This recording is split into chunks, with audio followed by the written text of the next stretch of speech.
Yo, yo, yo, yo, yo. We back, we back, we back. That's them yards after catch. Watch them do it. All right. I'm feeling it now. You know what I'm saying? You know what I'm saying? Yeah. Shout out Unk Man, shout out Rock Racks, you know what I'm saying? Official song of the pod. We about to blow up the song. We gonna blow up the pod. Wednesday, January 14th. A lot didn't happen. A lot didn't happen. But we've been doing the late night show. You know what I'm saying? We've been having a late night show popping, late night show jumping, man. If you ain't tapped in with the late night show yet, like you gotta tap in on the late night show because the late night show damn near might be the best one. I'm not even gonna hold you. The late night show, that's the one right there. Nonetheless, it's Wednesday. You know we get active on Wednesdays. We be back on Friday too. Know the schedule been off because of CFP, because of holidays, all of that, all of it run together. We don't make the schedule clearly. We work when they work. You know what I mean? So yeah, bro, let's get straight to it. How y'all living? Y'all good? Man, I'm living Chilling, great. bro. Can't complain. Yeah, so right, you back in the A? Man, you know it, man. Back in the A, turn, we lit. You know my Pats doing their thing. For sure. Ty, life good, baby good, family good, all that. Yeah, we cooling. Baby cool. She'll be here in a little bit.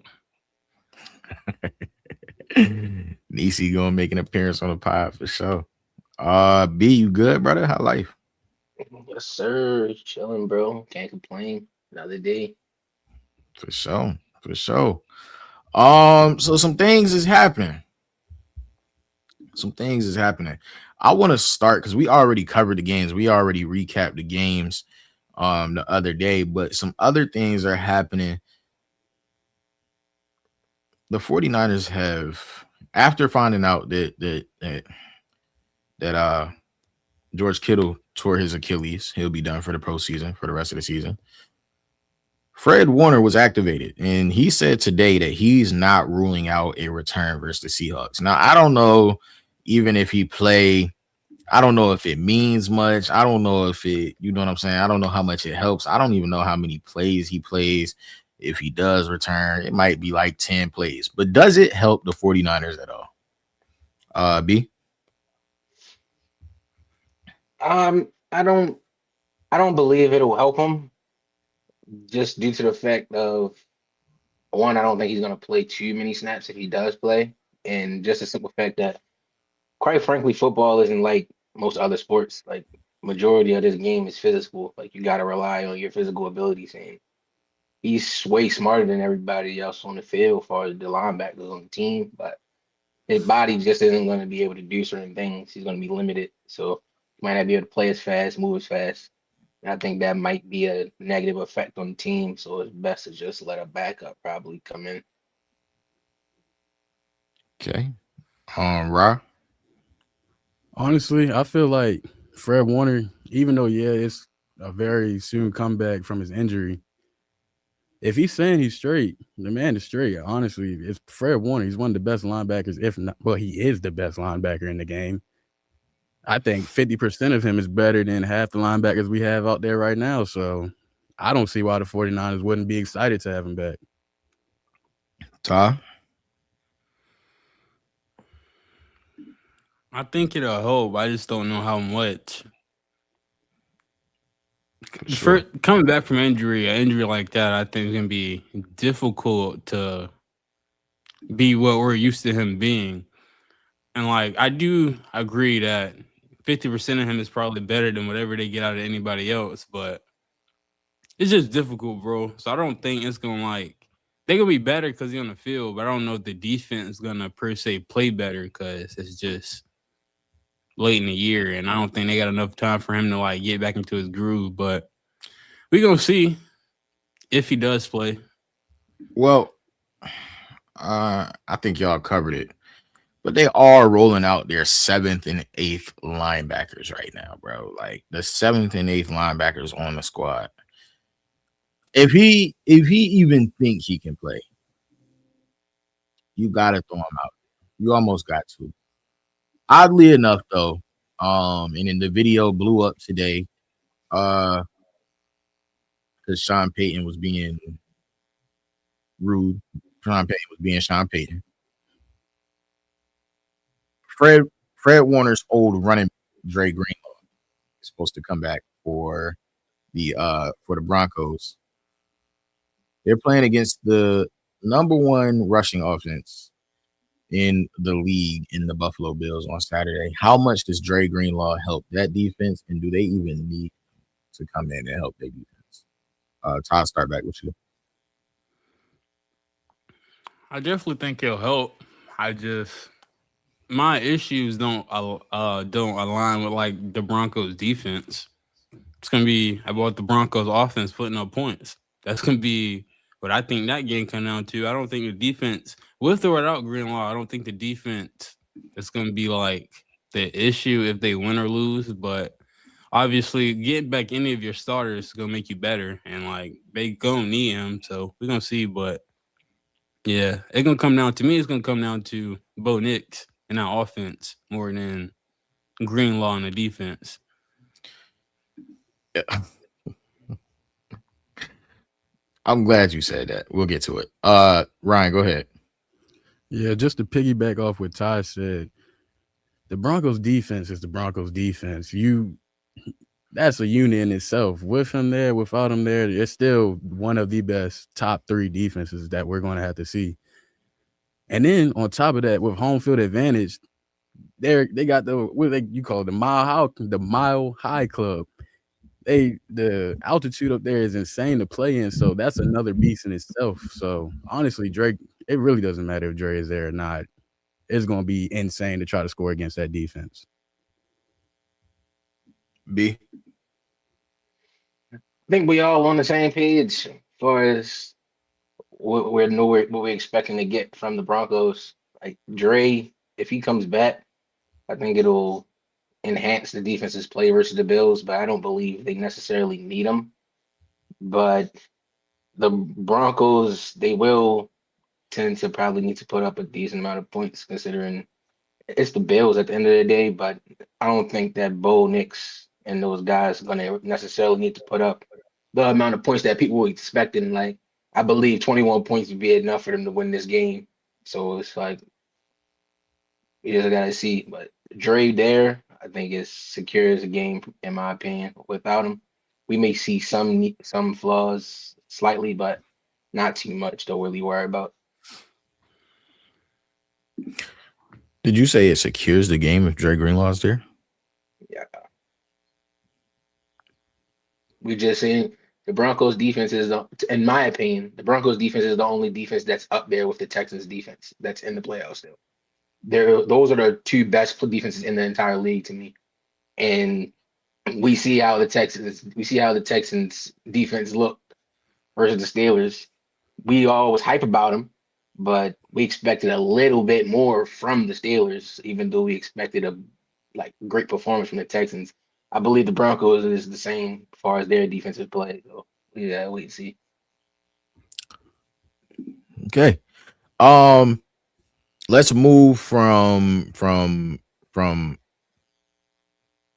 playoffs. We'll get back to playoffs. Other NFL news. Mike Tomlin was fired. Or not fired. He stepped down. Where y'all at with that? Ty, talk to me. What you got? I can't say I'm surprised. When we had that conversation earlier, and I was talking about like coaches and like Harbaugh, McDermott, I did mention Tomlin in there, although I thought his case is a little different. But Tomlin is just everybody. Sometimes you just need to go your separate ways. I think that's what the point they reached. Tomlin's a great coach, and like what your video said, he not gonna ever be bad enough for them to be like 3-14, 5-11, because he can coach. They need a quarterback. Like they've been trying to solve it through the ways that they can, but they ain't been successful. So when you need to be bad, he need to be bad. So like they finally can be bad, and I think Tomlin he gonna kick it for a little bit. He gonna come back.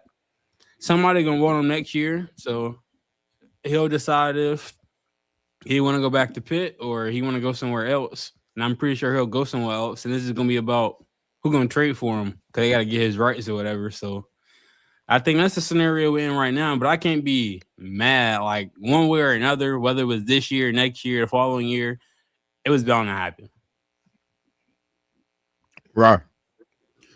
Yeah, basically, just to piggyback again off what Ty said, Tomlin, the way he wants to coach, he's never going to try to tank. He'll never take a losing season and be okay with it. But the Steelers as a whole, their organization, they can't continue to have these 8-9, 9-8 seasons because you really can't build off that. You don't get a good draft pick and you're not winning. So it's really kind of pointless. So it's honestly like you can't be mad at it that the Steelers wanted to move on and he wanted to move on. It's just they're at two different points right now. And honestly, like Ty was saying, somebody else is going to want to have him as a coach. So it was just time. B.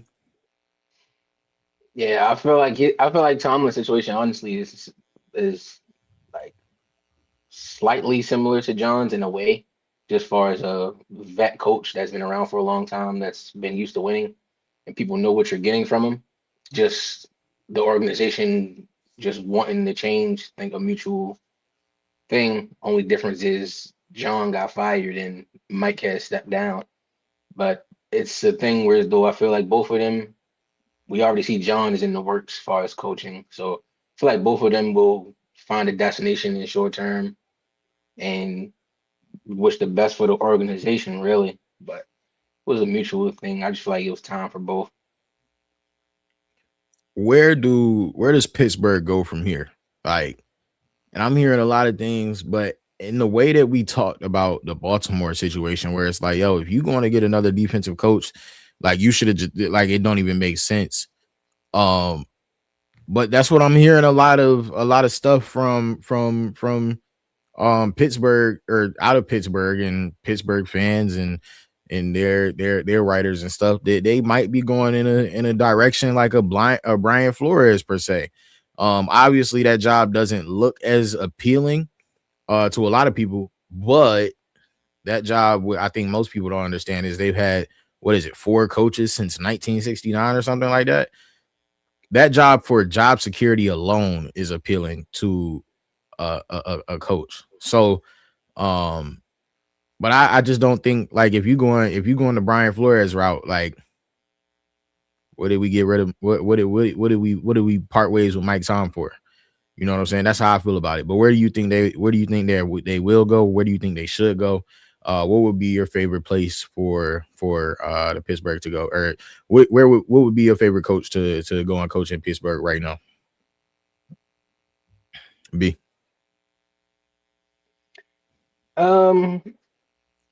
Be honest, I have a different approach for the Steelers. Feel as though they've been a defensive minded team for like literally since the beginning of the organization, back to like our grandparents and whatnot. But I feel as though they already have a lot of young defensive pieces, whereas though they could get a good defensive coordinator to do their job. I believe they should probably go offensive minded kind of guy. I've been a big believer in Will Howard being their next quarterback, like after sitting, and they have DK for a few more years, so I believe they should focus draft heavy on offensive weapons and whatever the case may be, and go get an offensive minded head coach and go from there. Right. Honestly, I think they should do the opposite, in my opinion. I feel like this is a city that we've known for years to be backed on the strength of their defense and their physicality. If you try to turn the whole city around to try to be fans of an offensive guru and then an air raid offense, they're not going to be satisfied with it, because if it doesn't work, nobody's going to show up to the stadium. So honestly, like you have to keep the program what the program is. You have to stay with defense, and their defense is good enough. And like Brian said, Will Howard, you have Will Howard coming up. You have DK Metcalf. You can still build on the offense. You don't have to ignore the offense, but you still want to have a coach who's going to bring the physicality to your team and somebody who's going to be sure that you're not going out there giving up 30 and 40 balls like we just seen the Ravens do. And now we don't know. We're looking at the Ravens defense like what has happened to them. We don't want to do that with the Steelers defense. Ty. Mute Mute it. You gotta unmute, gang. Hold on, my fault, gang. But I was saying, I'd probably go with B on this one and think they should go offensive. Only because the last few years when I watched the Steelers offense, I ain't never been impressed. Like, they have good players. They play well here and there, but I ain't never been like, oh my God, like look at what they're doing. I think that's where they've been dropping the ball at recently. Like, I feel like Tomlin has left that defense in a good place where they can hire a coordinator and they can be successful on that side of the ball. I think they need to really attack the offensive side of the ball. And it's like getting a coordinator who can scheme up plays well to help them out offensively and add more weapons. They need more weapons. Like, I don't think the running backs would be an issue, but when we talk about the receiving core, DK and then the rest of them, it's like, well,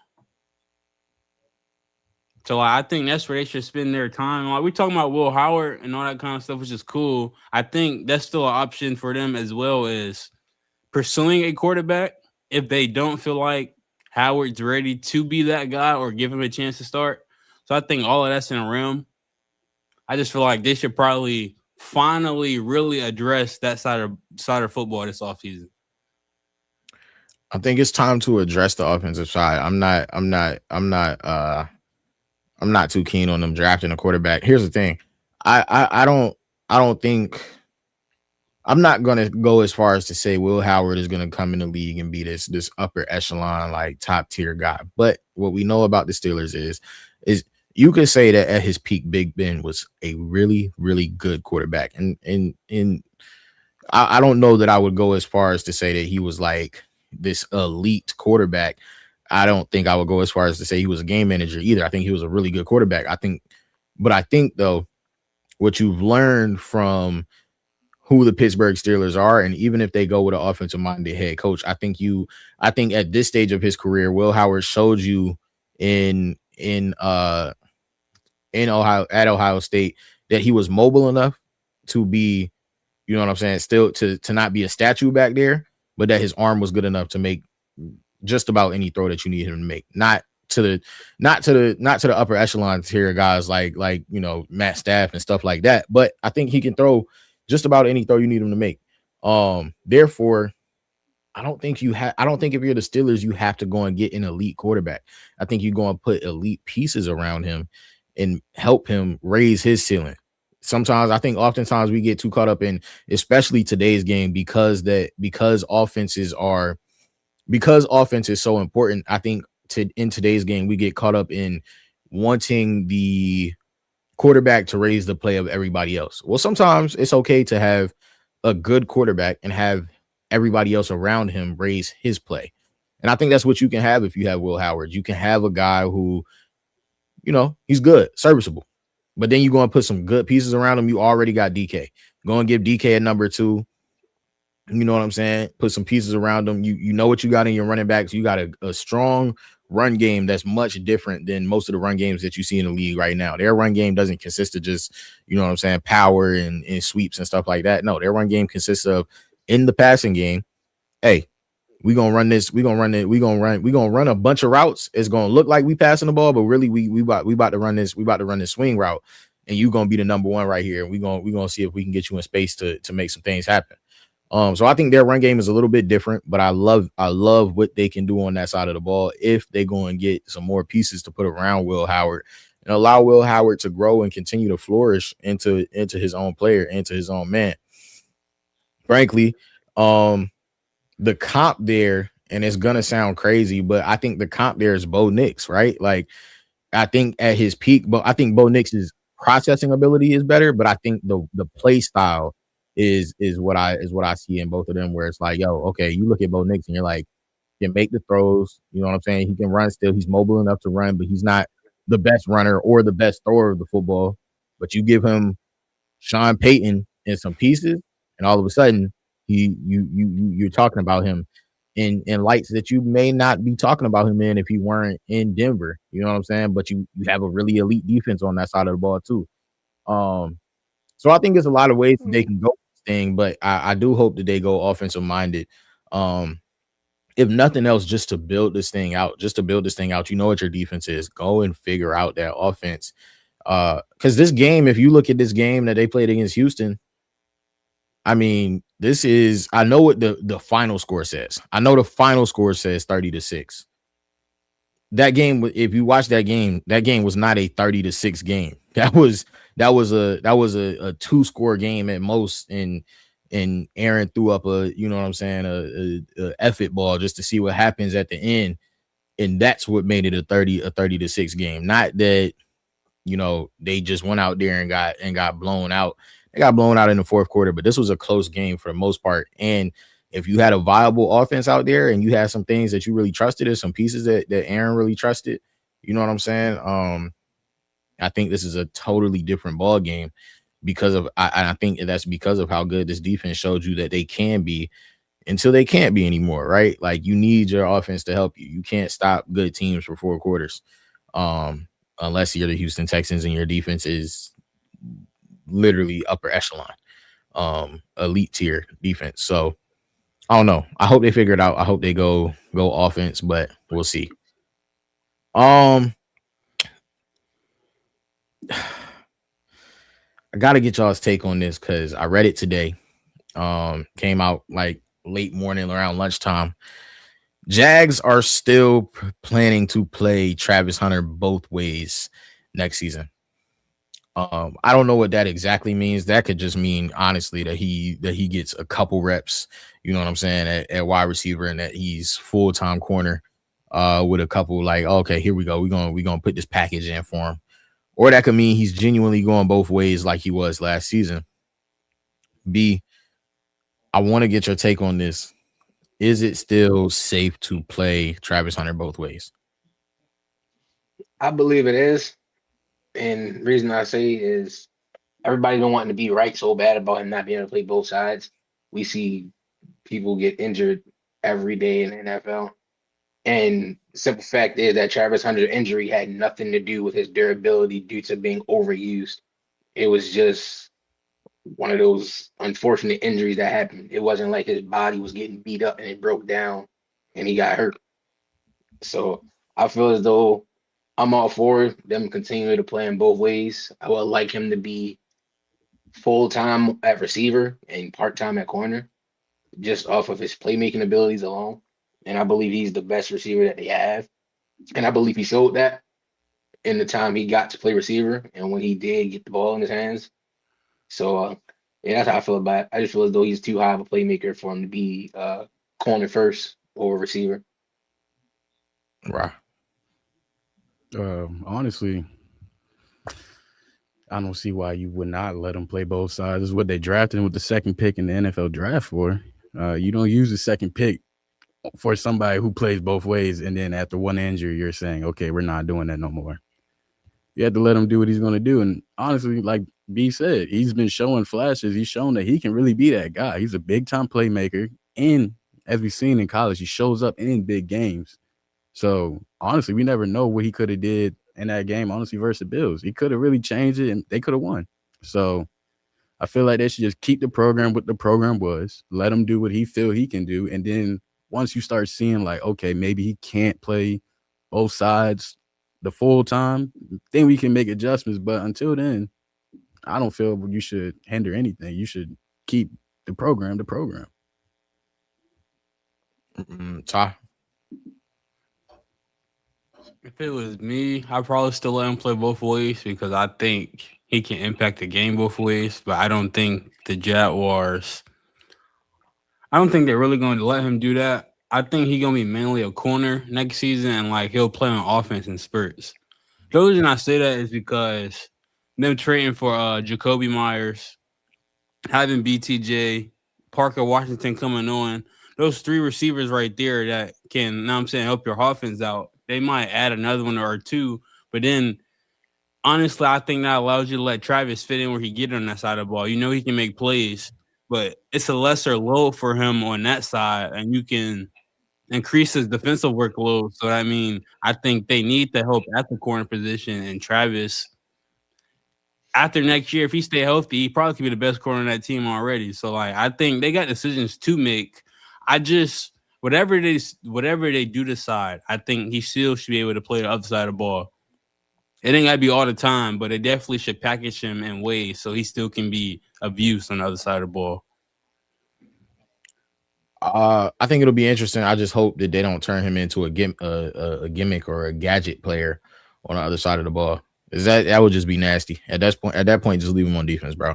Like, don't turn him into we bring him in for 2 plays. He's gonna get an end around and we gonna run a go ball and then that'll be it for the rest of the game. Like, because I think that kind of takes away from from who he is as a player. Like, when you talk about him being a big playmaker or a big game player, if you turn him into a gimmick / gadget type of guy, I think that takes away from it, because it's like, now we know every time Trav come in, we know something happening. We don't know what it is, but we know something happening. We gonna get the end around. We gonna run him. We gonna run him on a crazy. We gonna run a flea flicker for him. So try to get him open. You know what I'm saying? Like, don't make it to the point where it's like, all right, bro, Trav is in the game on offense. We know something's about to happen. We just not sure.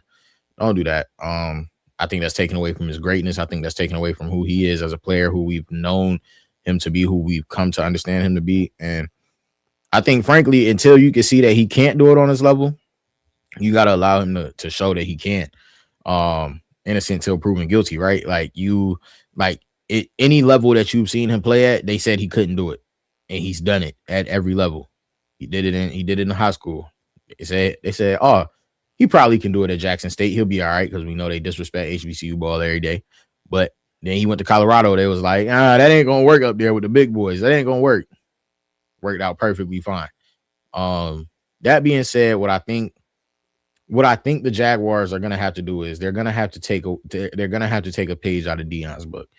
I think it was Bucky that came out at some point this season and said, hey, bro, like, y'all tripping. Travis did practice.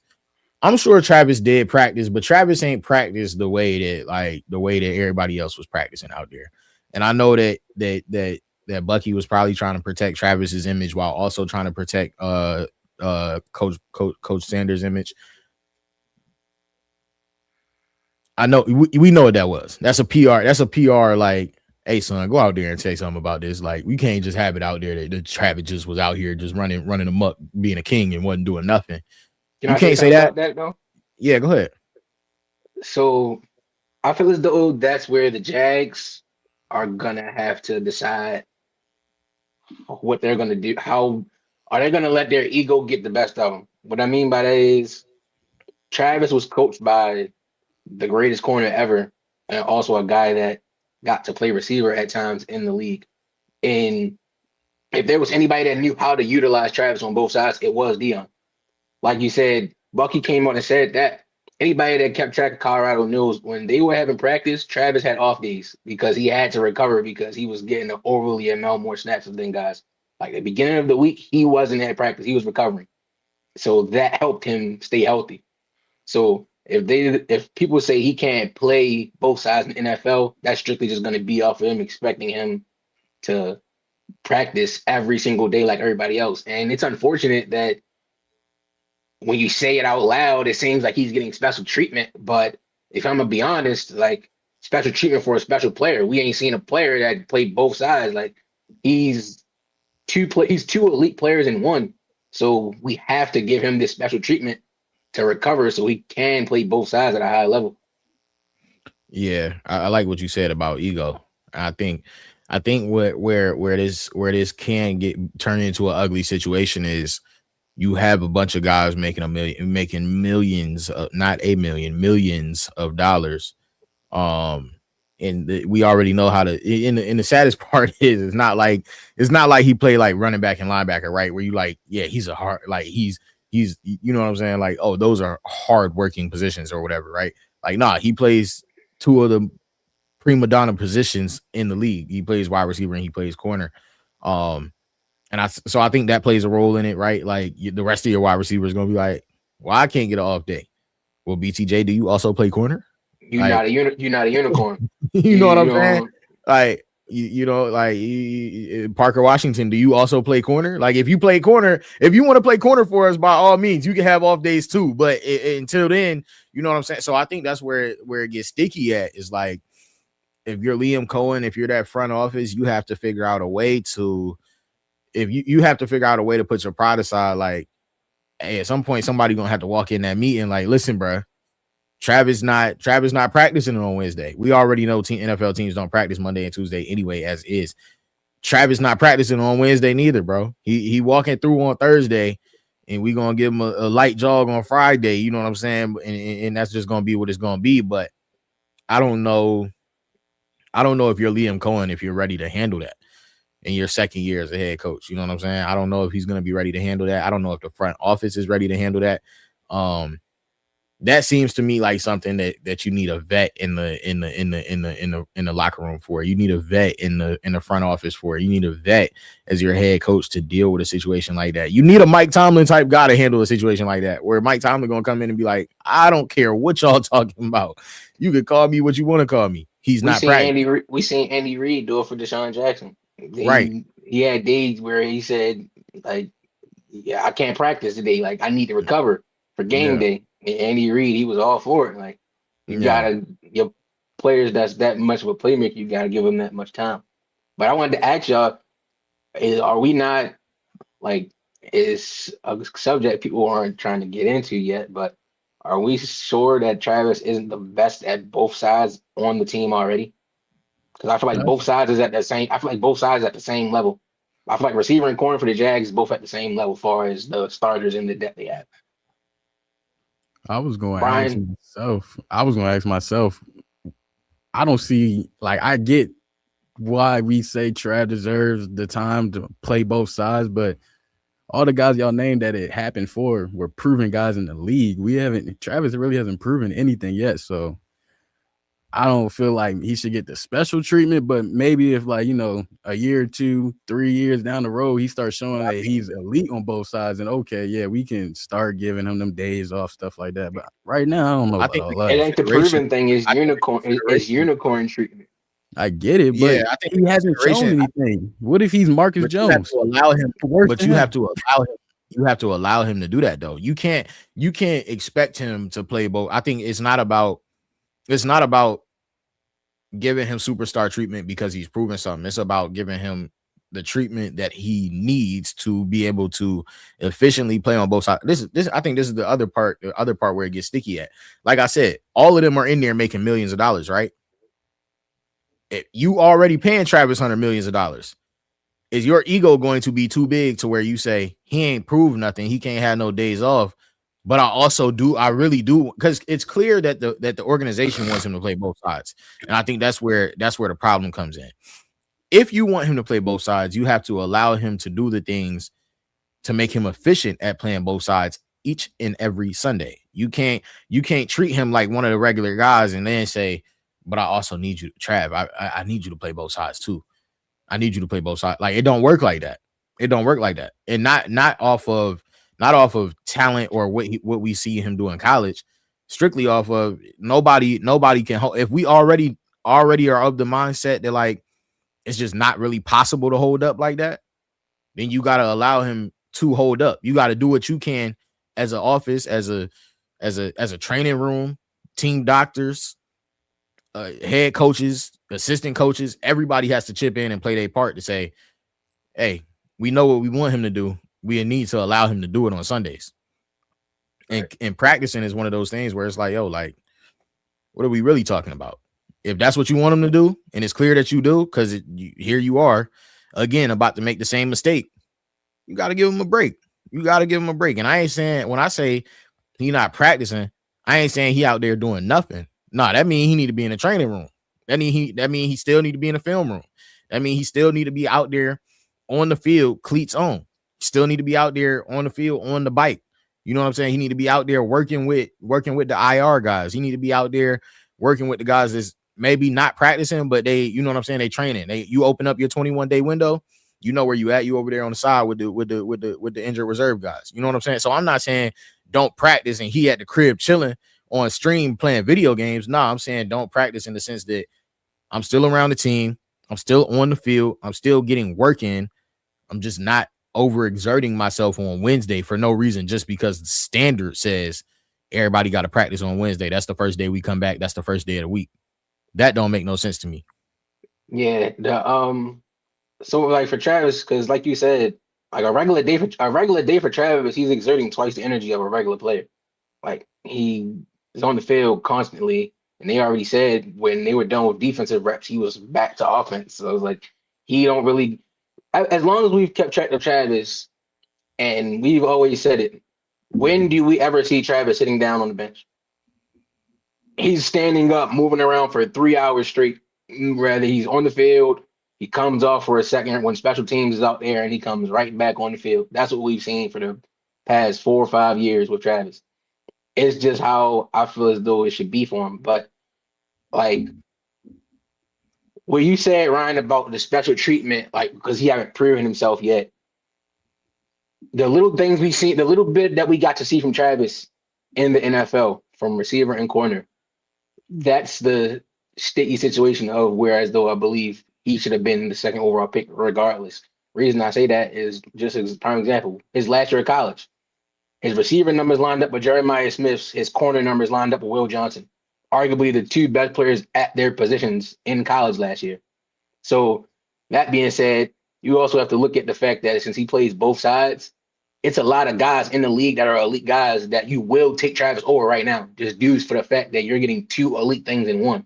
He don't got to be a Jamar Chase level receiver, but if he's a good or great receiver below Jamar Chase, while being a good or great corner, you're going to take him over Jamar Chase because you're getting that high level receiver play that's slightly below Chase while also getting that high level elite play at corner. That's why I feel as though he's that valuable, and he's one of the best football players in the league, whether people like it or not. Oh, rip. I don't know if I can say that yet, man. I get everything y'all are saying about the both sides. He can do it at an elite level, but like the best game he's had, I seen it live, and I still didn't think he was the best receiver out there. When I watched it, I was at the game live when they played the Chiefs. That game, he was not the best receiver. That's BTJ crazy. was cooking everybody. Which was his best game of the season. That was his best game. So that's my point. His best game of the season. He had some great deep balls in that game where I think it was like one catch. I think might have been like 30 plus. He had a great game. I'm not taking that away, but you could see that BTJ just looked like the better receiver. A lot of passes that were thrown to him were off, and then he dropped a few when they were on. So it's like that was in the midst of the whole BTJ. Oh, is he trash? Oh, is he not? So it's like I can't say that he deserves this superstar treatment yet and all this. Like I hear what y'all are saying about. I agree with what Cole was saying about, he can be in the film room, not overexerting himself. But he hasn't proven anything. So I feel like we shouldn't even be saying the words, he's elite this, he's elite that. He still has to show us. So let me ask you a question. When it comes to when you was at that game, because I remember I was talking to you that whole game. I watched that entire game with you. This is the thing about Travis where I say it's the hard truth that people got to accept, right? When you look at Brian Thomas Jr. and you look at Travis Hunter, what do Brian Thomas Jr. do better than Travis Hunter as a receiver?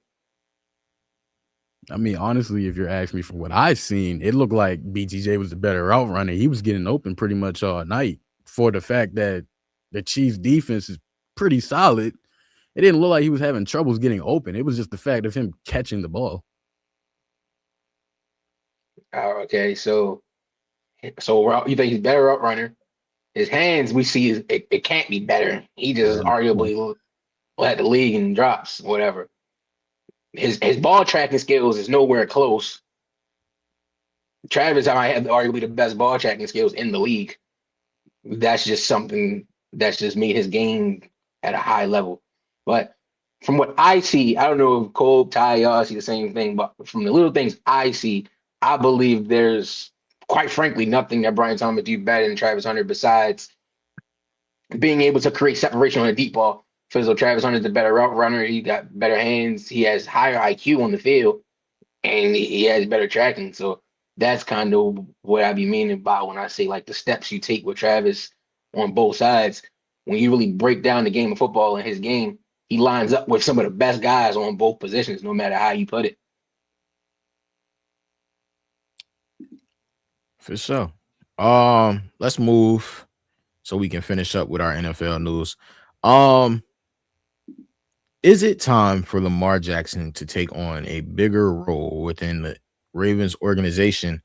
Now that Harbaugh is gone, we've seen the owner Steve Biscotti talking about it today or yesterday, I guess it would have been in his closing presser, where he basically was like, "Listen, I told Lamar, if you really want to be invested in this thing, I want him up here in Baltimore. You know what I'm saying? Part of the head coach search, part of the interviewing process, and all of that." And he said he also wants Lamar's deal done by March before free agency. I want to ask y'all: is it time for Lamar to? And I think I've seen it from a lot of Ravens fans where they're saying like, "Yo, it's about that time for Lamar to grow up a little bit more. He can't just be Action Jackson no more. He got to be, he got to be the real QB on and off the field." Is it that time for Lamar Jackson? Ty?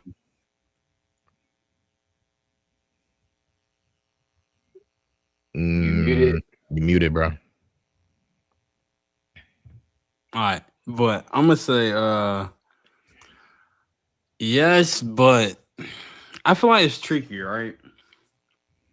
Yeah, I feel like he can be better off the field, and maybe he deserves to be in the conversations when they're talking about what coaches to hire. But like, I think they'll take it as an input, but I don't know how much the input is or should weigh. Like, I know what the owner is saying, but is he really gonna stand by that behind the scenes? I think that's still a question to be figured out. But if Lamar got some options that he would like for the Ravens to pursue, I definitely think he should speak up and say, "Hey, I like this person or that person, and can we kind of see if what he or do they vision align with what we trying to do here?" But yeah, bro, I think he can't. They gonna have to do something. Like the postseason success, it's gonna be a big story about Lamar until they figure a way how to conquer that little egg that's been holding them back. But if the goal is the Super Bowl, then I think your quarterback should definitely be involved in whatever you're trying to do, especially if he's gonna be your franchise guy.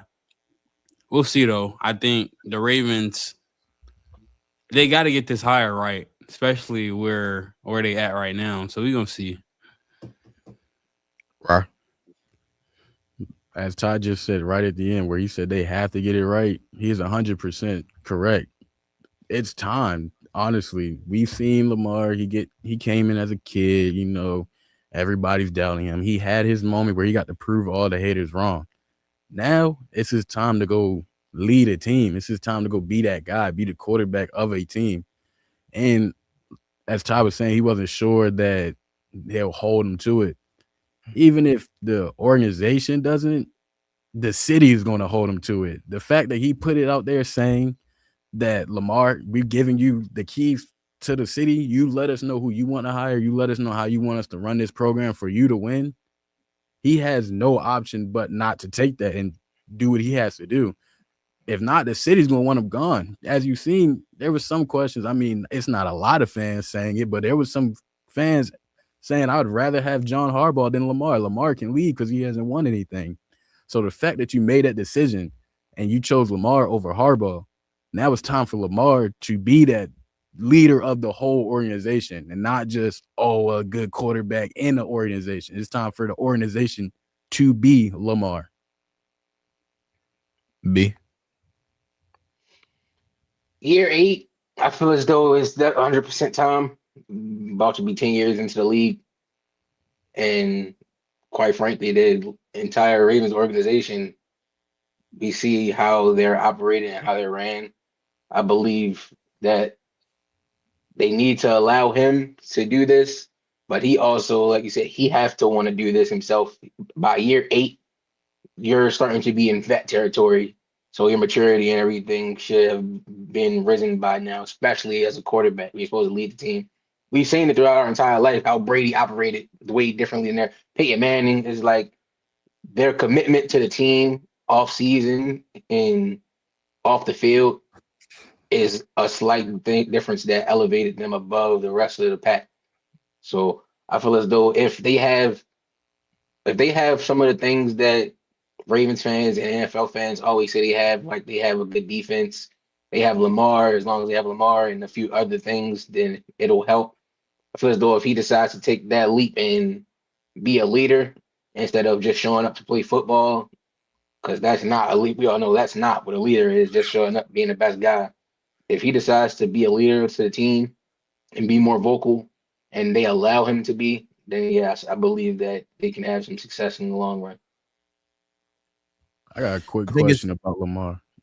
I just Yeah, go wanted to ask, do y'all really think that Lamar isn't being this leader that is kind of being put out that he isn't? Like, I know he loves to go home every offseason. Who wouldn't want to go home? But I'm not seeing anything or hearing any reports to where it's like he's not doing what he's supposed to do as a leader. I just feel like I've only heard him. Only things I ever see to him being a leader is like when, like I saw when everybody say he's a leader because he took the games out of the locker room and everything. That's not being a leader as a quarterback. Being a leader is making sure your offensive unit and everybody is coming together collectively during the season and off the season. You make sure that the system is everything is correct.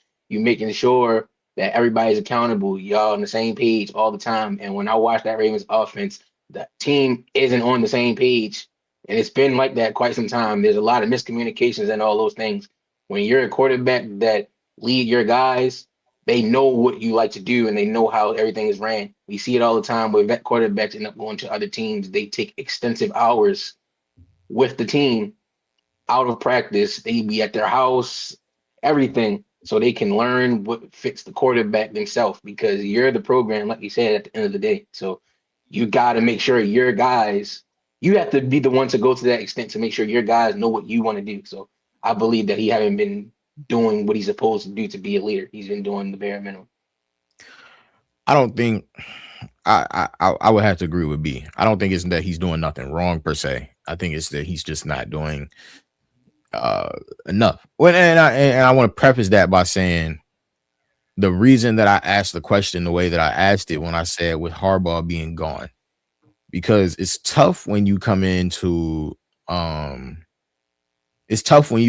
league to a team. Like a lot of times when you're a highly touted prospect and you're, you know what I'm saying, all of this stuff, and you're a guy like Lamar Jackson, a lot of times you walk into a situation, where a coach is new to the situation, right? Like a lot of times if you are Lamar Jackson's level of elite or level of talent, 9 times out of 10 you getting drafted in the top 10, right? So that means you're walking into a bad organization or a organization that's down in the dumps. Like you're not walking into, when you're Lamar Jackson's level of caliber of player, you're not walking into John Harbaugh being your head coach. That's just not how life works most of the time. I think the tough part about Lamar is in the sentiment that he's not a good leader. I think the tough part about that is oftentimes when you walk into like a John Harbaugh situation, it's tough to learn how to be a leader in a situation like that because you're walking into a situation where it's not your team per se. You know what I'm saying? Like it's your team as the player. It's your job to make sure that the well-oiled machine looks good on Sunday, you know, but during the week, that's John Harbaugh's team. So I think it's tough in a situation like that to walk in and be like, all right, this is my team. No, that's John Harbaugh's team. That's John Harbaugh's team. John Harbaugh won a Super Bowl. Before you got there, he was going to be John Harbaugh, whether Lamar Jackson was there or not. Now, obviously, what we know in hindsight, and what we know hindsight is 2020, what we know is that the likelihood is that Lamar Jackson saved John Harbaugh's career. But we also know that John Harbaugh probably saved Lamar Jackson a lot of times too, right? And I don't mean from a talent perspective, but I mean from an organizational perspective, where things like this haven't really mattered to Lamar Jackson for the most part because John Harbaugh was the organization. Now, what I think the interesting part about this is now that Steve Biscotti has come out and said, I want Lamar Jackson in these interviews. I want Lamar Jackson to be a part of this. If Lamar Jackson decides not to partake in all of those things, I think one, it's a bad look on Lamar. I think two, when you start talking to these coaches and you start interviewing these coaches, the coaches, I think people don't always understand that the coaches are interviewing the teams as well. Like, if you want to go and interview a highly touted coach on the other side of that, 9 times out of 10 has more offers than just the one that you put on the table. So a good coach would probably walk into one of those interviews if Lamar Jackson isn't there, and he probably asks the organizations, hey, how do you feel about Lamar? Not the player, but the leader. Because would you want a guy that's not a great leader to be your quarterback? You know what I'm saying? And I'm not saying that one of these coaches is going to come in and say, hey, I don't think Lamar's a good leader. Let's get rid of Lamar. No, I think he's too talented to do that. But what I think is, if you're Brian Flores and you got, 5-6 job offers on the table, I think what you have to look at is hey, is Lamar in this interview? Why isn't he in this interview? Why doesn't he care to be in this interview? What do my other offers look like? Who's the quarterback on those other teams? What do they care about? What matters to them? Does it not matter enough to Lamar to come up from Florida to come and sit and be a part of these interviews? If I'm interviewing for the head coaching job of the Baltimore Ravens, I want Lamar to interview me just like I want to interview him. I want to know, Lamar, how committed are you to this? How committed how committed are you to the organizational practices that go on in this thing? Do you plan to sign before March? Do you care to sign before March to make sure that we can get the free agents that we want? I think all of those things matter. And back to your original question, Rod, like, I don't think it's about whether or not he's a good or a bad leader. I think we all can say, oh, he's a leader of some sort. But is he a lead by example guy, or is he? And I ain't saying you need to fake the funk and be this some rah guy like, hey, you need to do, you know what I'm saying? Nah, but you got to be a part of the meeting. You got to be a part of the situation. You got to be a part of the solution rather than the problem at this point.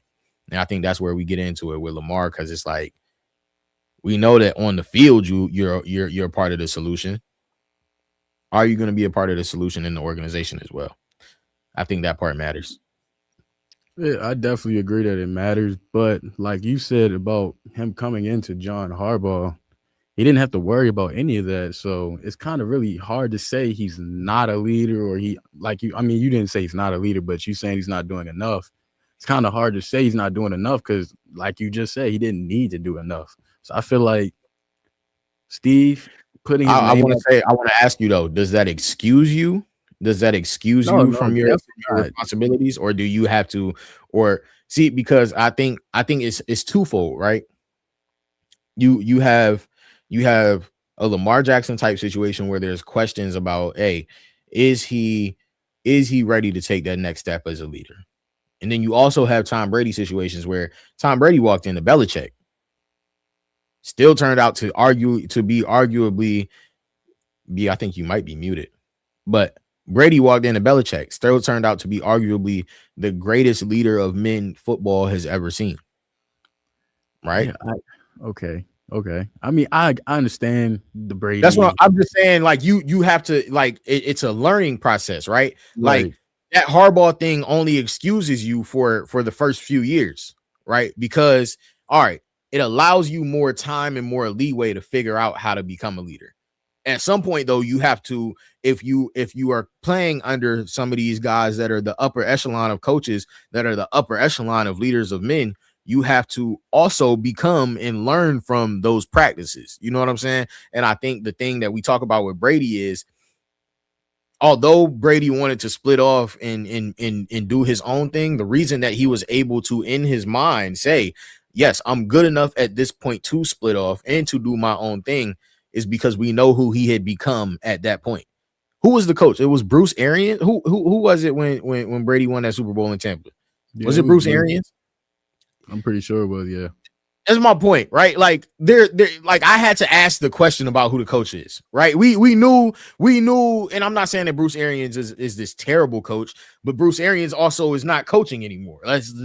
You see what I'm saying? Bruce Arians is doing ESPN and Fox Sports interviews now. I'm just saying, you know what I'm saying? So what I'm saying is at some point you have to take that learning curve where it's like, all right, yes, it excused you in the earlier part of your career, but now that he's gone, you got to rise to that occasion. What did you learn? What have you learned when you were able to take the back seat for? If you could be a backseat driver for 8 years, you know what I'm saying? Like now is it time for you to? Now it's time for you to get in the driver's seat. Now it's time for you to get in the driver's seat. I understand that can't hear you. 100% what you're saying, but with the whole analogy you just said with the backseat driving, we can't tell the backseat driver they don't know how to drive until they show us they know how to drive. So Yeah, I feel like we're kind of a little early on the fact of saying that we're worried about him if he can do this or not. I don't think we ever worry about this with any other quarterback. Is Lamar gets, I feel like, this unnecessary, super high standard to when he really can't even prove himself. I feel like this is a year that where he would be able to say, okay, if we look at how this offseason goes, we see reports he's not going to interviews, he's not doing this, because I haven't seen any reports personally just saying that he hasn't been in any of the interviews yet. So if we hear stuff saying, okay, he's not being a good leader, then I can say, okay, yeah, maybe we're worried something might have to change. But this is his first. We literally are taking the training wheels off him now. So I feel like we shouldn't be saying that we're worried and more that we're expecting him to take this role. And I feel like he can take the role. That's why I don't like the word worry, because I feel like he really can be this guy that everybody expects him to be. Can I you hear hear me? you. I think, yeah, we can hear you. I hear you. I agree with you. It may be early. I think the problem is when your head coach has to even come in and say that in the exit interview. He has to even come in and say, like, hey, bro, like, yeah, I did have to have a conversation with Lamar about whether or not he was going to be up here. Why? Can I say If I'm something real quick? If I'm Lamar Jackson, I probably was in his office the day that he fired John Harbaugh. Like, you're not making that decision without me. You can't. If this thing gonna be on my hands and on my back, if the blood gonna be on my hands at the end of the day, I want the guy that I want. You can't even make no decision. Like, if I'm Lamar Jackson, you can't even make no decision like that without me. And I know we try to act like as I know the athletes try to act like stuff don't matter to them, right? Like, it's good, whatever. I don't hear none of the outside noise. No, they're human, bro. They're human. We know they hear the outside noise. So if I'm Lamar Jackson, in my mind, if this whole thing gonna be on my back at the end of the season, if Mark Andrews can drop the game-winning pass at the end of the season and it's still all my fault, that coaching decision got to be mine too. Everything got to be my fault then. If it's gonna be my fault, everything just got to be my fault. So If I hired the wrong coach, I hired the wrong coach. It's two things I want to say about that because it was muted. I was saying that's kind of what I was saying about, like, it's not that he's not a leader, it's more so the sense of urgency. Like, we see in 8 years, just like we said with Brady, how Bruce Arians was the coach, and he's no longer coaching, and Brady went over there to go get a ring. Lamar should have learning with anything in life, learning from him, even though he was still there. Like, learning from John Harbaugh, Lamar should have developed the leadership or learned from John Harbaugh within at least by year 5 or 6. To where those like, okay, I learned from this guy. This is how you lead. So now I'm going to start to do it a little bit more. Second thing I had to say about it was when it comes to being a leader of a team, whatever the case may be, it's not like he had an Andy Reid or one of those guys. And what I mean by that is a play calling head coach. No, he just had a head coach that was the guy that hired everybody and was a leader, like a Mike Tomlin kind of guy. It's not like an Andy Reid, Sean McVay, or them guys type of situation where as though he's the leader of the team while being the play caller. So you're just like, okay, I can be hands off. He doing everything. No, all John was doing was calling the guys up. If Lamar was deciding while John was still there to be like walk in his office and say, I want to be hands on with all of this, pretty sure John would have let him. And what he would have did was, since he's not the offensive play caller, he would have brought Lamar and the offensive coordinator together, and they all would have had conversations about the correct ways to go about it while letting Lamar be the key decider in it. Because at the end of the day, whether people like it or not, John Harbaugh is not the offensive play caller. So if that was what Lamar wanted to do, then John Harbaugh, because like we said, he saved John's job. If Lamar decided to come up there and be a leader and say, "Yeah, I wanted this, I wanted such and such with the offense," I'm pretty sure that the offensive coordinator and Lamar, John would have got them together, and John would have been in that room with them also, and Lamar would have been the vocal point of how we're going to go about this. I have to disagree. I can't say that he's not Andy Reid. He's not one of these super great play callers, but he still was the leader of that team. That he made every decision. I don't know if y'all remember, but this was either Lamar's rookie season or his second year. They had went for it on like a 4th and 1. They was like in the red zone, went for it on 4th, where they was going to go for it, and Lamar's asking. He's like, I want to go for it. And John Harbaugh sitting there like, I don't know. Should we do it? And he was like, you know what? Go for it. And then they got it. That moment right there was so big for the Ravens franchise because we know as an organization, if living in the city of Baltimore, you know, John Harbaugh makes the last call regardless of who's out there. It don't matter if you got the greatest players out there or the worst players. He's going to make that final call. I'm not saying he's a play caller, but when it comes down to big moments, like I was just saying, that 4th down play, he makes the call on if they're going to do it or if they're not. So Lamar has been able to have training wheels on all this time. And when you're an organization that's used to doing something before you got there, John Harbaugh was the coach for what, a decade before Lamar got there? Lamar wasn't coming in changing the program just because he could run a lot. Like, no disrespect to Lamar, but he wasn't that good of a passer at that in his early part of his career to where we're saying, oh, you take the keys by year 3, year 4. No, he won MVPs, but that still was John Harbaugh's team. I feel as though it's two separate ways you go about it. Like John, I feel like those are different. I feel like I don't know how y'all feel about it, Kobe and Todd, but I feel like there's a difference in having control of the offense and being the person that decides if we're gonna go for it or not.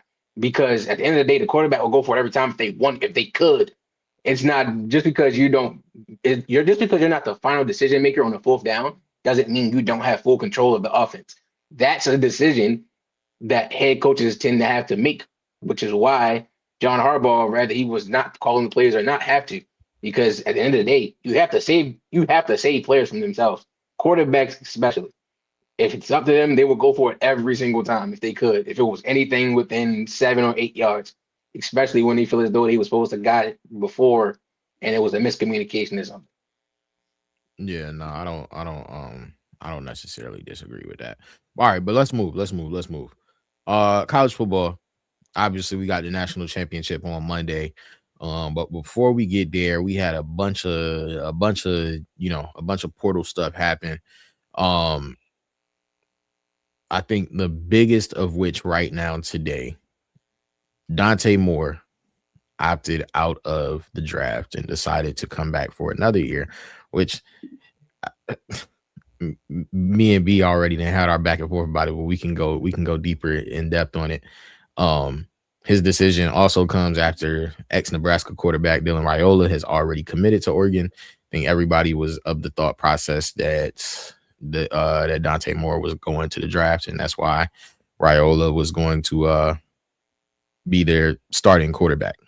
Where are we at? What do we think about Dante Moore at this point today on Wednesday, January 14th, as he decides to come back to college? Ty? Yeah, I think it's the wrong decision. When you projected to go top 5, bro, always declare. There's not a guarantee that he's gonna be at this high of a draft pick next year. Like, I think losing out on guaranteed $50 million to go back in college, and I mean, to each his own, I guess. But for me, if I was go to the league, bro, just go to the league. Like, you gonna make 50 mil. You gonna criticism might be little because like you're gonna play for the Jets. Like, everybody know the Jets are trash. But I think it's the wrong decision. But in the flip side, him going back, if he want to get better and feel like he'll be a better quarterback if he stay another year in college, I understand it. But I also say this: I don't think his decision was tied into Raiola's decision because he broke his fibula this past year.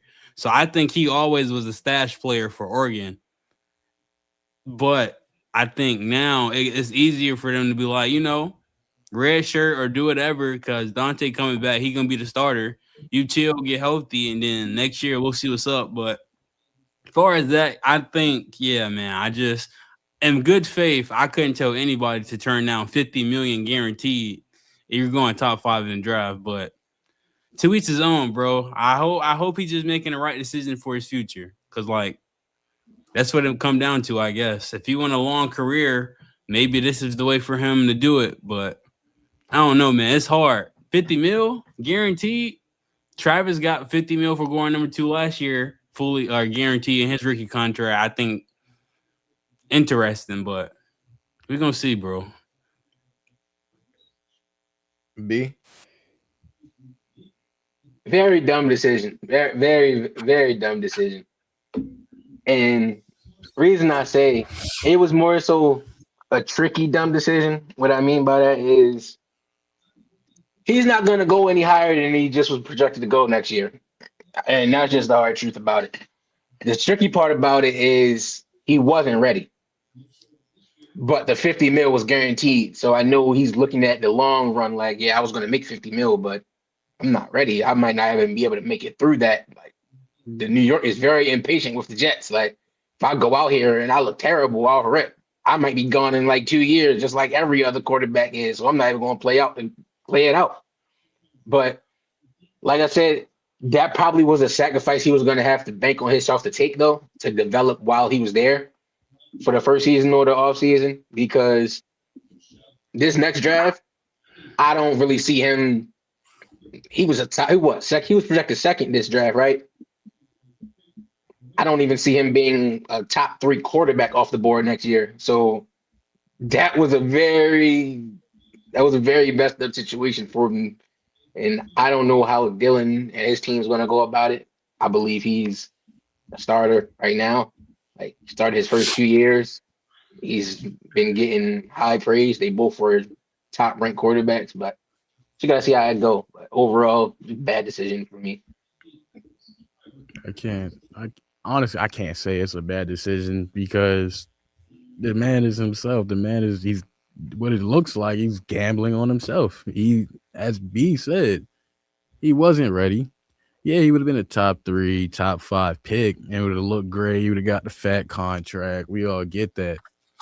But like B said as well, he's going to the same top 5 teams, the same top 5 teams for the last, 5-6 years. They haven't made any improvements. It's not like these teams are getting the number 1 pick and then they're going on to win something and compete. The only team was the Bears that we've seen really do that. So I wouldn't, if I'm Dante myself, I'm not good enough to play in the NFL, or I don't think I'm good enough to be in the NFL, or I'm not as good as what my pick would say I am. I'll take the year back and I'll take that hit because then I could prove myself later and then I can have a longer career in the NFL.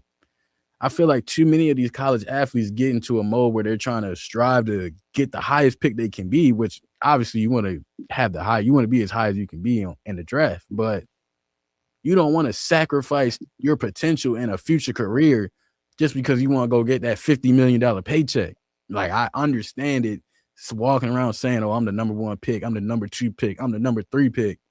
Yeah, it sound good. It feel good. You got the money with it. But what will that matter if 3 years down the line, you're not even on the team? Okay, I'm going to let you go first, Cole. No, go ahead. Now, I was saying it's certain ways you got to look at it. And reason why I feel as though that's the case for what I said is he was guaranteed $50 million, but him deciding to come back, I don't believe he's going to be top 3 quarterbacks off the board. And if we're being honest, if we sit right now and look at the NFL, it's no more than 4 teams that's probably going to be looking for a quarterback first round next year after 2026. So that being said, at the trajectory of right now, he's about to go from being the 2nd overall pick because it was a bad draft to potentially not even being a starter wherever he goes next year in 2 years from now. Because wherever he goes at in 2027, it's a high chance that he's not going to start anymore. Also meaning that $50 million contract is now going to be well below 2015 because he might not even go first round. It's about 4 quarterbacks above him in 2027. While there's also the Jeremiah Smiths, the Ryan Williams, that all the teams that already have a quarterback are looking for. So it's a chance he don't even go first round anymore. So it's just a tricky concept on himself, whereas though he would have to decide, like he just did, if he wants that 50 million and bet on himself to continue from there, or be willing to play the waiting game and take the risk of potentially not even getting a starting job. I understand that, and it makes sense what you're saying, but we can't act like him taking this gamble on himself has like a very, very slim chance of paying out. If we look at there's some guys in the league who are pretty paid and they weren't a top 5, top 10, top 15 pick. Prime example, Brock Purdy. I don't know the exact numbers on his contract, but I know he's making well over 200 M's. That's more than That's the a 50 M's that's a different situation because they already needed a quarterback to begin with. But my point is that when you have a team that's that good and you're not considered a top pick, teams are okay with making that pick. Like Brock Purdy, that pick didn't hurt, or it wasn't going to hurt the 49ers regardless of how he turned out. So the fact that he's this good, they found a gem. But you can't expect my fault.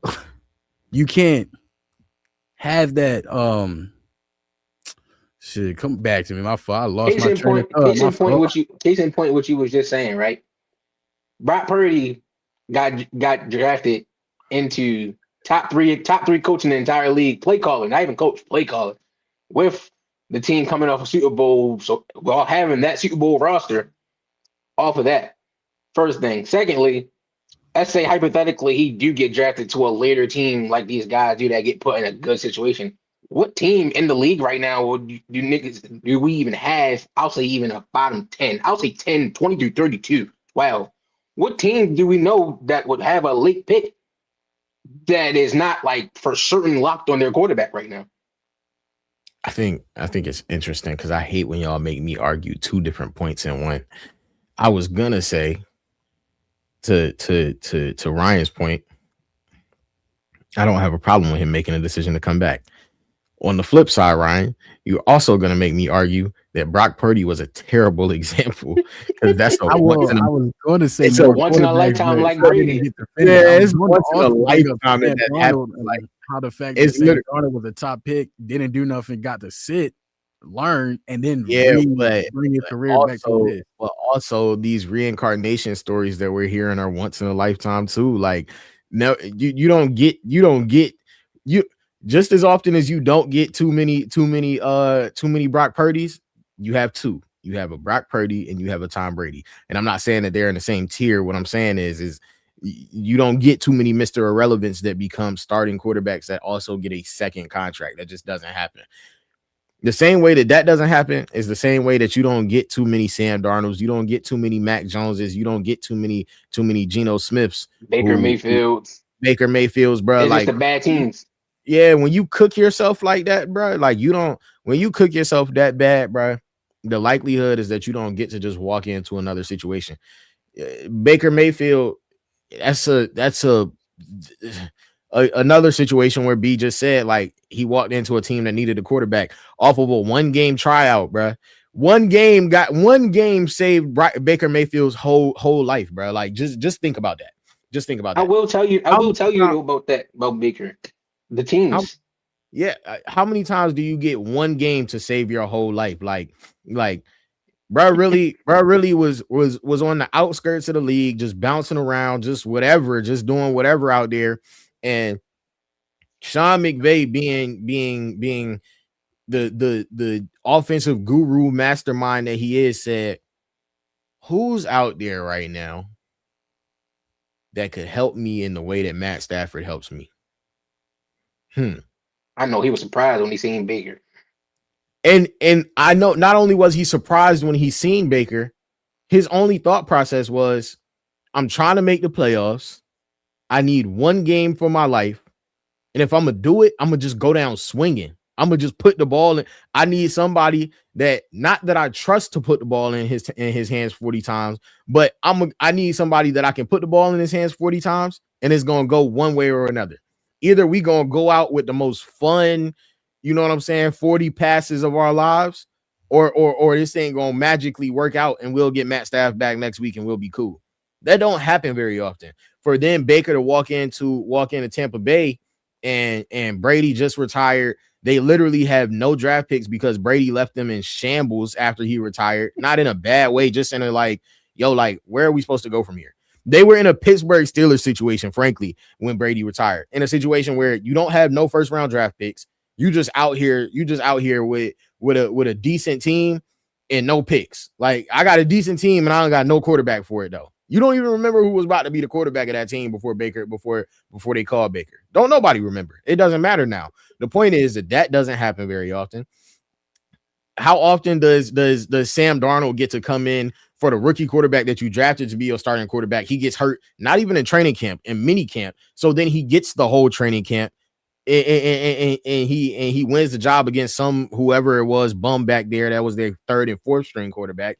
He gets the whole training camp to prove himself, to then come in. He walks into Justin Jefferson.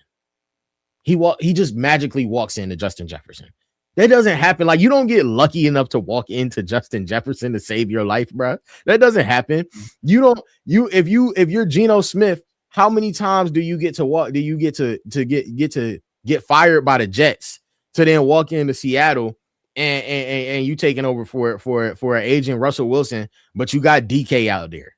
You got a decent young defense, and you got Charbonnet and Kenneth Walker back there.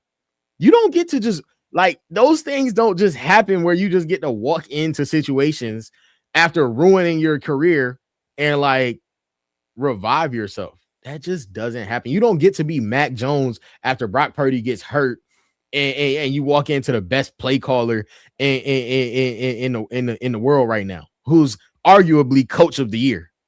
You don't get to just walk into those type of situations. So when we talk about whether or not Dante Moore should have left, I don't like the argument that, like, well, look, bro, we got Brock Purdy. Look, bro, we got Sam Darnold. Because, like, those are literally once in a lifetime situations where it's like, bro, you may never see that happen again.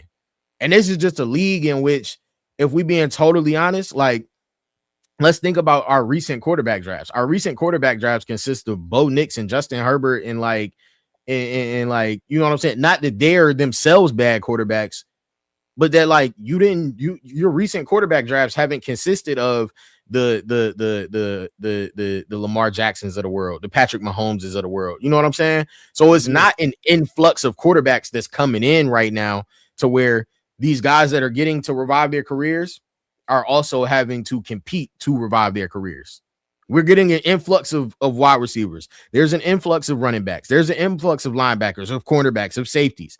There's an influx of everything right now except for quarterbacks, if you just look at the past few years. I think the hard part with the That's quarterbacks is different. I'm going to go ahead, Ron. I was going to say, but that's exactly my point on why I'm perfectly fine with him doing this, because we're saying all these, like, there's not many Sam Darnolds, not many Brock Purdys. It wasn't many of them because the guys we grew up watching were elite quarterbacks. These were the best of the best quarterbacks. No team, the only way they were sitting down was if they were about to die on that field. Nowadays, some of these backups could be better than the starters. I feel like he's thinking long game. He's seeing that just him being, if he can be in the league for over 5+ seasons, it gives him the chance to fall into one of those anomalies or lucky situations. He gets the chance of you being a journeyman, or if you sitting on a bench, you learning, and then the team feels like, okay, maybe we could pick up Dante. He might get put in that same lucky situation that y'all saying are anomalies. I just feel like we're going to see a lot more of these anomalies now because, as Kobe said, there's an influx of receivers, an influx of all these talent players, but not quarterbacks. So I wouldn't be worried about being the highest quarterback taken because I'm not worried about none of these other quarterbacks. It's not like these higher quarterbacks are going to steal my job from me. It's not like I feel like they're better than me. I just feel like with the way the league is going and the direction is going now, I'm okay with sitting on the bench. I'm okay with figuring out I'm gonna wait and play my cards right instead of being thrown into the worst of the worst and being expected to change a franchise that literally cannot be changed. He's going to get drafted to one of the 5 programs that we've seen never do nothing for the last decade. So I feel like it's very, very smart for him to sit back, play another year, get better in that season, and then be okay wherever he falls. Well, it's B, one I gotta thing. ask you though. I gotta ask you, B. Dylan Raiola at Oregon. How do you feel about it? I loved it before Dylan. I loved it. I loved it before Dante came back. I loved it before Dante came back. Now there's a slight chance that Dylan Raiola is no longer going to be in the 2027 draft and he's going to be in the 2028 draft because Dante Moore decided to come back. And I'm not a big fan of that. Ryan knows I'm a Dylan guy. He was having a great season before he got hurt in Nebraska. Bro. Like, he was having a good season at Nebraska. Like, what what makes you a Dylan guy, bro? Like, I swear you just be wanting to be different right now. I'm playing, but like, what makes you a different guy? What makes you a Dylan guy, bro? Like, you gotta explain Bro, that to me. like I've been watching. I've been watching. I watch a lot of high school football. I've been watching him since, like I just told Ryan, he didn't even know his brother. His brother's committed to Nebraska. Went to the same school. Went to the same high school. Everything, bro. Dylan Raiola is like. I know people like to say like. Now, when I say this, I know people tend to say it's like what like glazing or whatever the case may be. It is But glazing. when you seriously like all seriousness, it's not just because you look like him. When you all seriousness look at Dylan Raiola's game and you break it down, he is exactly what Patrick Mahomes was. And let me explain. Dylan Raiola can make any physical throw capable on the football field. That's Patrick Mahomes. His legs, everything. He lacks the one thing that Patrick Mahomes didn't get until his 3rd year in the league. And that's being able to read a defense. His skills was literally his skills were winging him through his success because he was physically capable of being able to do every single thing on the field. Dylan Raiola is the same case. Dylan Raiola is terrible when it comes to pre-snap adjustments as far as recognizing blitzes, disguises, all types of things. When it comes to skill set, he can make any throw possible. He extends plays at a high level. All of those things. Dylan Raiola is literally missing that one thing, and that's something you gain with extended period of time. Sam Darnold, like you just said about Sam Darnold, Is Dylan better than Dante? absolutely. It's just it's certain things. It's certain things that you have to pay attention to, bro. That just don't play out. Like Dante, right? Dante just had this great year. He wasn't ready. You want to know why Dante wasn't ready? Because he don't know, he be seeing ghosts pre-snap when he plays against certain people. That's all it comes down to is when you get elite guys where you turn on the tape and you see that their skill set is top tier and everything, there's always one thing they're missing. And it's an IQ on the field as far as knowing what they're seeing. And they're both in the same situation right now. Then I feel as though the slight edge goes to Dylan just due to extending plays. Dylan's better at that. His arm's stronger. Dante, he might have an edge slightly when it comes to accuracy, slightly as of right now. Dylan's deep ball is better. It's like his break sack ability is better. It's like it's a lot of things that are better, but neither one of them are top tier or ready when it comes to recognizing defenses. That's the one thing that's holding them back as of right now. Just like what you said about Sam Darnold and those guys, it's not like you can be a journeyman or you can hope to rejuvenate your career, but that's not something that happens. The reason it's not something that happens when you look at NFL teams, it's the same 3 or 4 teams. It's not like you're gonna it's not like you can get drafted to a random Jags that was bad, Chargers that was bad. No, because they're not poverty organizations. It's gonna have to be the Jets, the Browns, or the Raiders for you to get drafted to. For whereas though, even if you are ready, you're not gonna look ready because it's just the QB graveyard. So unless Dante goes there, it's not much he gonna really be able to do. But Dylan, I believe that just ruined think that ruined his plans, man. In Oregon, I don't know. They're gonna have a serious talk about it. Like, I know that his NIL. I'm pretty sure it's online already, but pretty sure his NIL alone from Oregon was ridiculous that they just gave him. He already had a lot of other stuff going on, but I feel as though they're gonna try to do right by Dante since he's coming back. Like, just led them to the college football playoffs. Decided to come back another year. He's our for sure quarterback, and Dylan is the backup. So we just gotta see how Dylan's team go about it with the deadline being Friday, and if he's about to decide to sit on the bench after starting his first 2 seasons. For sure. We got to get to this before we leave college Absolutely, football. absolutely, 100%. Might as well play the whole year, 9 games. Them coaches foam at the mouth. They said, we're giving these players all this money. Now we're going to make sure 9 games is still redshirt eligible. We want as much time as possible. That's too much time. It's just nasty, bro. You're gonna get to the point where these kids is 26 30, for real. 30. Like we be trolling when we say 26. They really be out there like 24, 25. But no, like they really gonna be 26, 27, 28 years old in college based on the fact that you can get a 9-game red shirt now. And imagine how many kids is about to appeal a lot of their red shirt decisions. Like, bro, you wouldn't even give me the 4-game joint. Now y'all going 9-game joints. No, I need mine. I need that. Like I'm you know it's gonna be a whole lot of players that's gonna spin back for that now. Like, yo. And you know what players is going to be? Because it's more of these NFL players, high level Division I players that know that Division I is their last stop, and they can still make more NIL money and continue this for an extra year and a half or 2 years. Those are the guys I know because I spoke with one. It's like they know they're not going into the chance of NFL is slim to none. They're making NIL money now.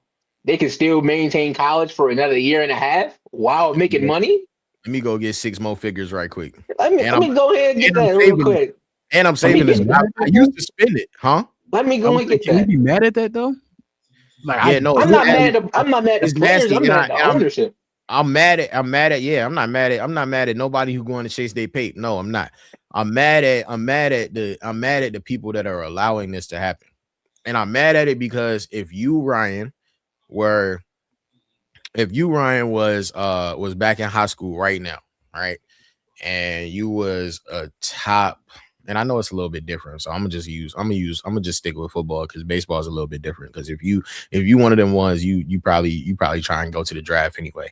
But if you are a football player, you're a top football player right now, or a basketball player in high school, unless you're AJ, unless you're, you know what I'm saying, one of them ones, like I'm talking to AJ DeBances of the world, I'm talking to the Calvin Russells of the world that are gonna start their freshman year, are gonna reach new heights in their freshman year.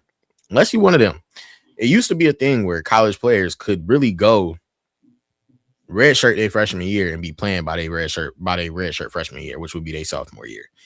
You can't do that no more. You really, I think the problem with it is that it sets everybody else back now. Everybody else. It sets the freshman back. It's not just about the guy that's going to be 26 out there. It's going to be that the next wave of players are all going to have to play college until they're 23, 24 now. It's no longer just like your Jeremiah Smiths and your Ryan Williams and all of those guys. All right, cool. You're gonna still have a couple of those, but everybody else that's not Jeremiah Smith and Ryan Williams are all pushed back now. They're all pushed back.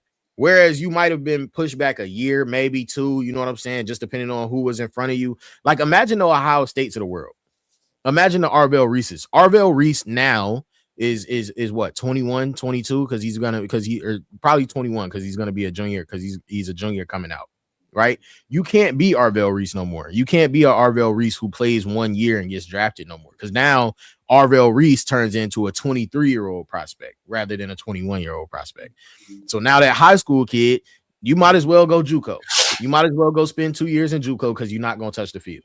If you're not Jeremiah Smith or Ryan Williams, you might as well go JUCO, go 2 years. You're not going to touch the field. Now you already 20 before you even think about going D1. And some of those guys are going to now have to go group of 5 rather than P4.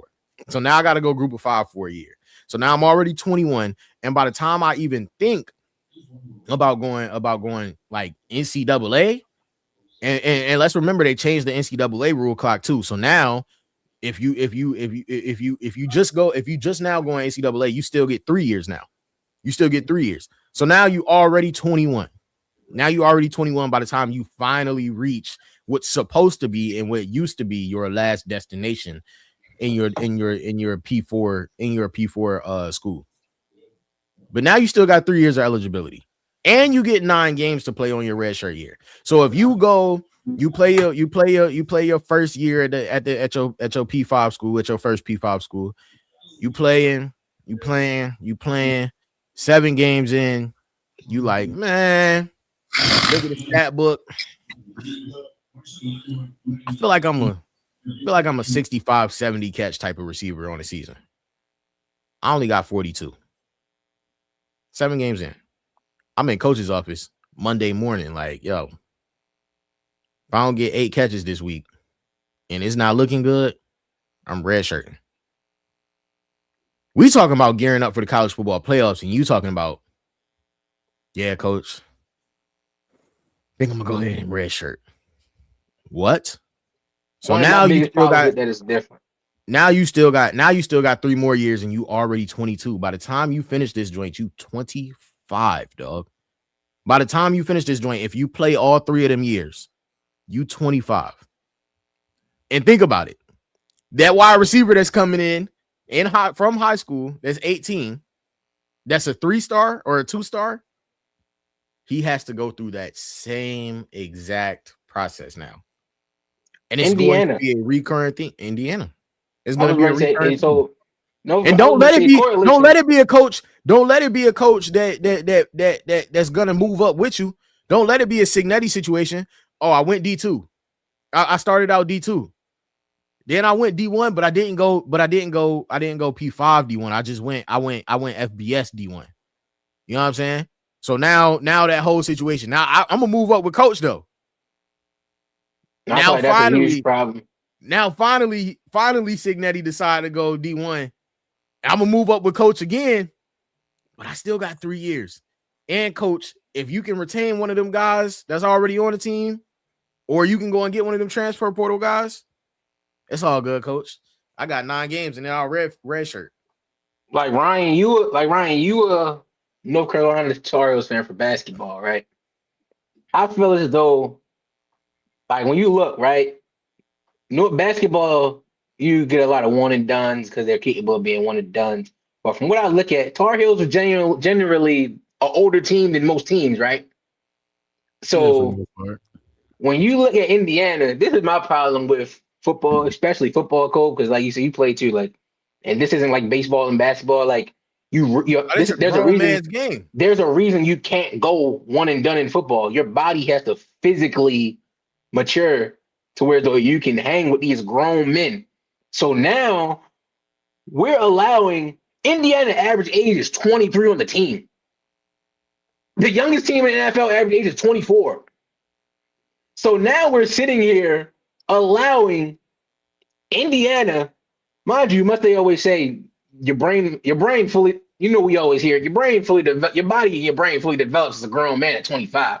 So we got some of these guys even sitting here still playing versus 18-year-olds through 21-year-olds. We got them playing, and like Indiana right now, how they're dominating everybody. They got us sitting here like, dang, they just too good. They better than everybody. When in reality, at this age, you're supposed to be in NFL. And like I always say, there's a reason why you're 23, 24, still staying in college, because clearly you weren't the guy that you're thinking you are. So now you're going against college guys that are 18 through 21 years old, stomping on them because you're a full-grown man that know how to play football, and you're feeling yourself. And I don't like that. So that's why I always say, like a situation like the Indiana team, if this is the trend that it's about to go in, Indiana's not going to be good very long. Because as of right now, they have the advantage on the playing field right now. You don't have teams this old. When people start to, like, okay, this is what we're doing, or we're about to start having 22, 23-year-olds. Once we start seeing all these top schools having 23-year-old players on the team everywhere and everything, nothing's going to be special about Indiana. Okay, I got 2 questions based off of what you just said.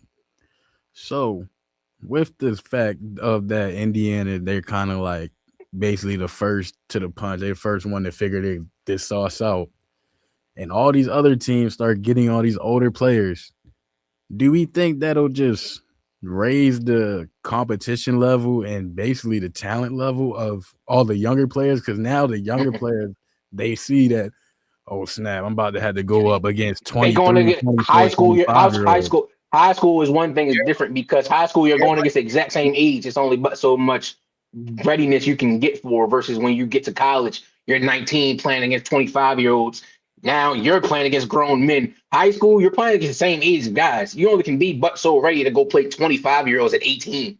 You ain't But seen. You everybody ain't. go further back than high school. If you go all the way back to elementary, middle school, when you know a few guys, I know a few guys, you know, that play. You hear about the guy who's 10 years old playing 13U, 14U.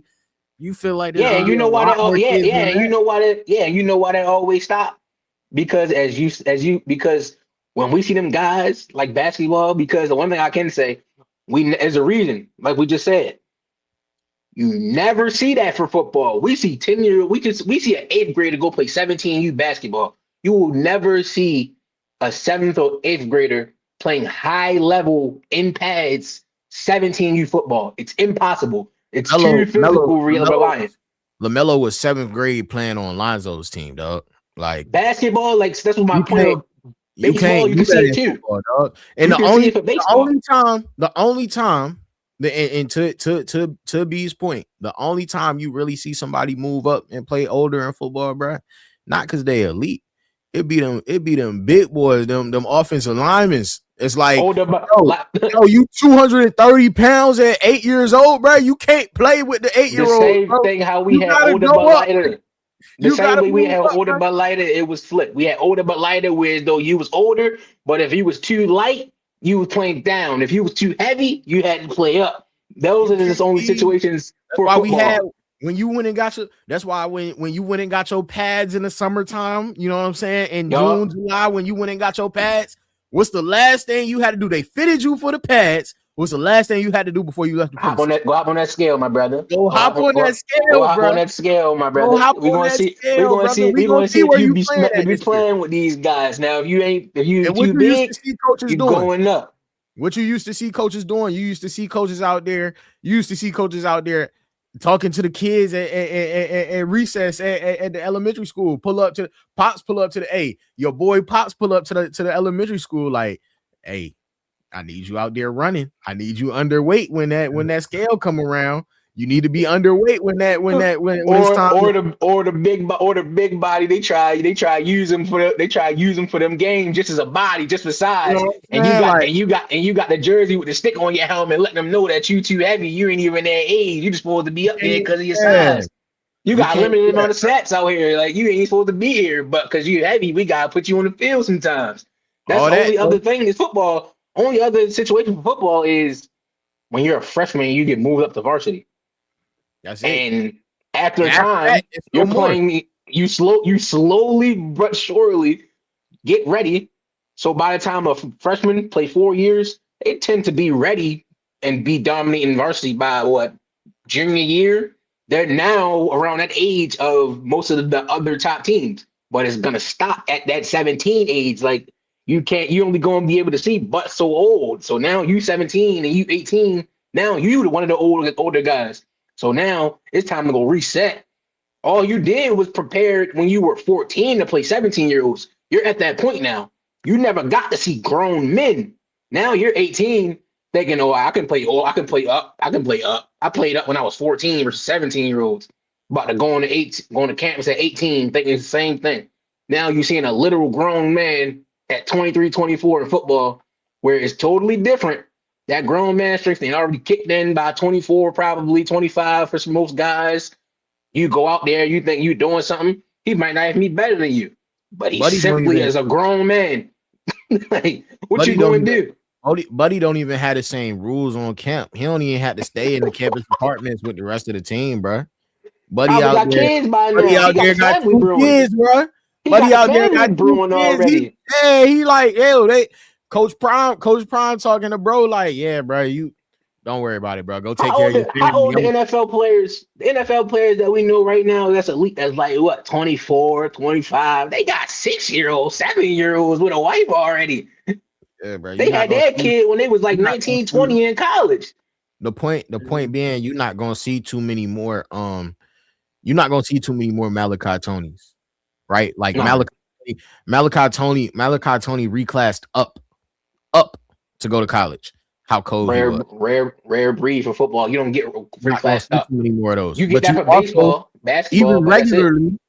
regularly, you're not gonna see too many Jeremiah Smiths who played their whole 4 years of high school and after the season went to play spring ball in they freshman year. You're not gonna see too many more of those. And These are generational players. it's gonna have to be you're gonna have to be Jeremiah Smith. You're gonna have to be Ryan Williams. If you're not that, bro, you might as well call it a day, bro. Go somewhere else. You know what I'm saying? Get your reps in. Because otherwise, you just gonna be up there doing nothing. 3 years. Right. So pretty much with that being said, we're back to looking at this like you might as well you might as well go to school to try and get a degree for something proper, because the chances of you being here, you got to be a God sent generational anomaly, a Jeremiah Smith 6'5", 4'3", been ready since you was 16, and then a Malachi Tony, where though you didn't played up and you just been better than everybody, even though you was undersized. Like, I'm just naturally gifted, better than everybody. These are 1 in a million situations. So if it's Well, going to be 24-year-olds, it's cooked. that goes into my second question, though. Now that y'all are saying pretty much it's cooked for the youngins, you think, because the NFL, they reign supreme. They're not going to change how they draft, and they're not going to start drafting 23, 24, 25-year-olds with their first pick. So do you think that these teams are going to start drafting more based off potential, or will they actually go that route and just picking the best players still? Because if we're in a league where it's a bunch of guys that's 23, 24, 25, there's going to be a good amount of them that you can consider better than these 18-year-olds. But we all know I'm gonna ask you who was the first one? happen. Who was the first one? I was going to say, you want to go first, Cole? Who was the first one that you seen do it? Who was the first team that you seen do it, and the first player that you really like just recently that you seen do it? You talking about Indiana and Mendoza? Mm-mm. No, I think you talking about NFL. Oh, NFL, where they draft somebody old. Dang, who was it?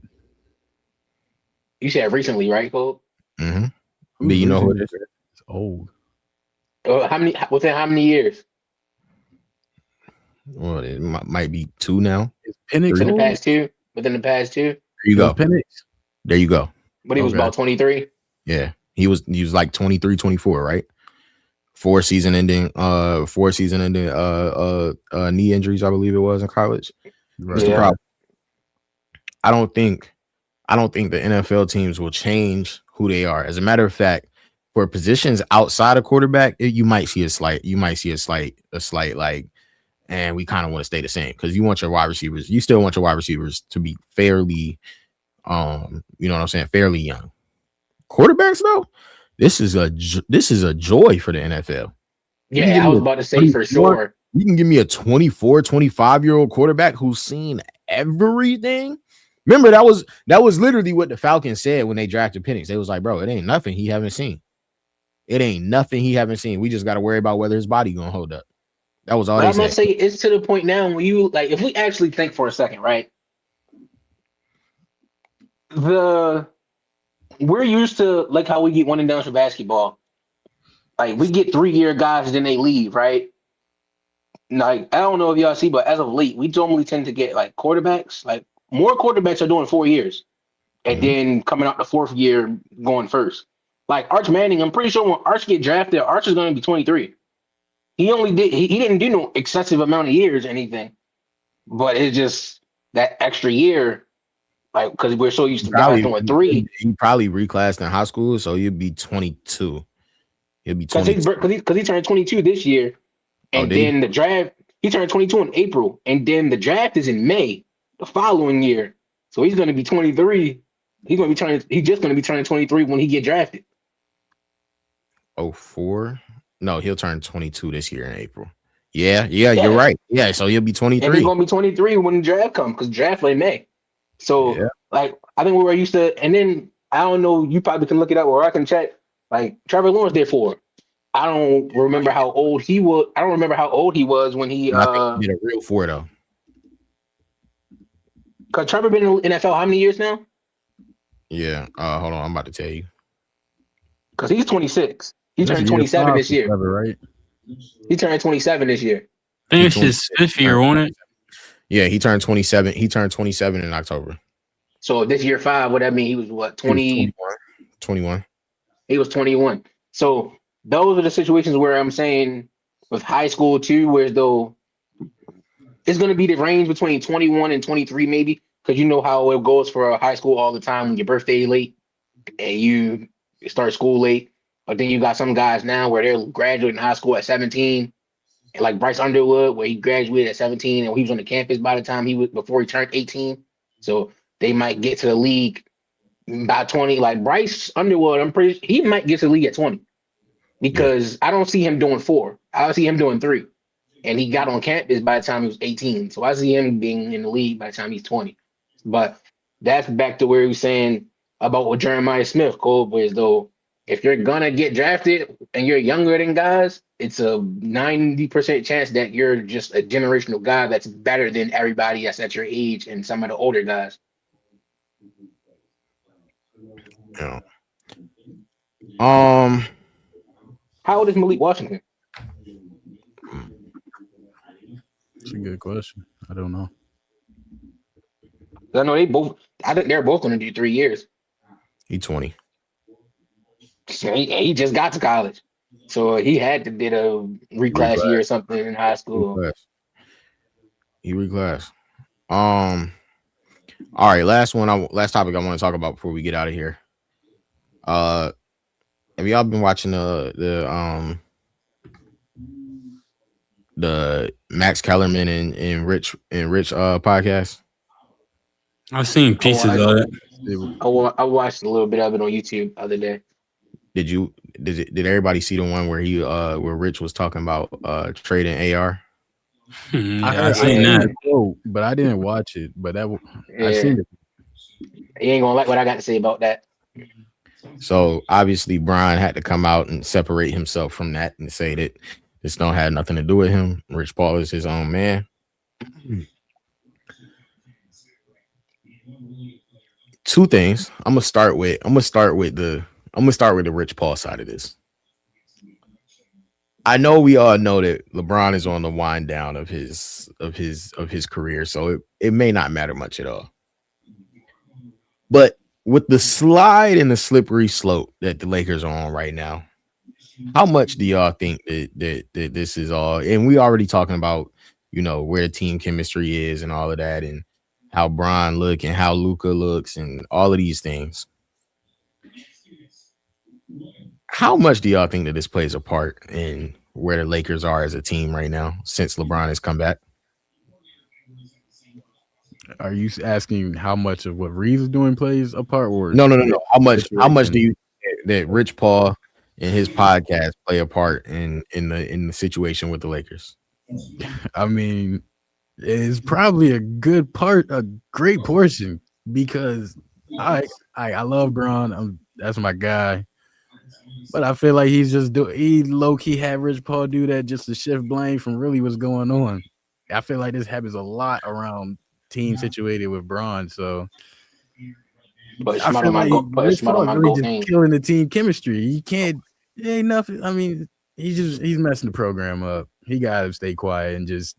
I think what Rich Paul is trying to do, I think he's trying to build a name for himself, so when Bron retires, he can still be the Rich Paul. You think so? I think so. Bill name is crazy. I don't think Rich Paul needs no help. Bron's sidekick, or not sidekick, but he's been Bron's manager for all this time. I think he's been off that Bron train for a while. Right quick, B. I think, first of all, I think he's been off that Bron train for a while. If you go and look at who Rich Paul is also an agent of, he been fine for a minute. Like he's been fine for a minute. The other piece to that is, even if you thought that was the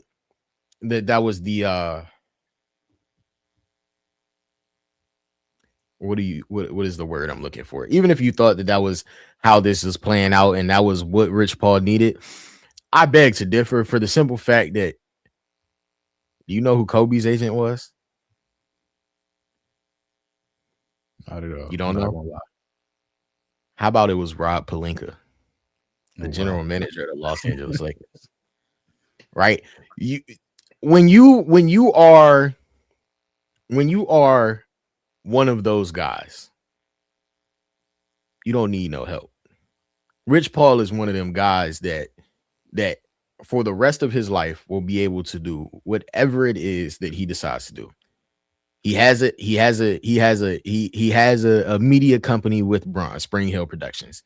He has all the big names in the league. He has all of those. He's also best friends with Maverick Carter. He also has his own agency. Like, he's not just an agent for players. He has his own talent acquisition agency. He's now a public speaker. He's now a podcaster. He's now Rich Paul resume at this point. I'm gonna keep it so tall with you. Rich Paul resume at this point deeper than Bron resume. Bron resume say NBA basketball player for 23 years.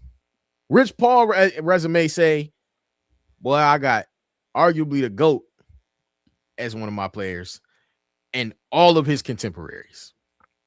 All of them. And then this is the social media age, and there's not an agent bigger in the social media age than Rich Paul. And what I mean by that is it's getting earlier and earlier and earlier that players can pick up agents. You don't think the best players in the nation want Rich Paul as their agent? They all looking at it. He Bron agent. He's Anthony Davis agent. He gonna keep getting AD contracts. He gonna keep getting Bron as the guy, bro. Junior contracts. He keep getting Jaren Jackson. You know what I'm saying? Like, this is he's been the guy for the manager too. He's everybody. He's everybody. It's gonna continue because you gotta understand, Bron and Rich Paul situation is the prime example of your man's putting you on and you just exceeding everything. Like, he got you in the door. Now you don't even need his name, anything to even get in these rooms anymore. Like, that's Rich Paul at this point. He got the clutch sports that he didn't had for a while now. That's been very successful with his own agency, like Cole said. It's never going to end, even when Bron is gone.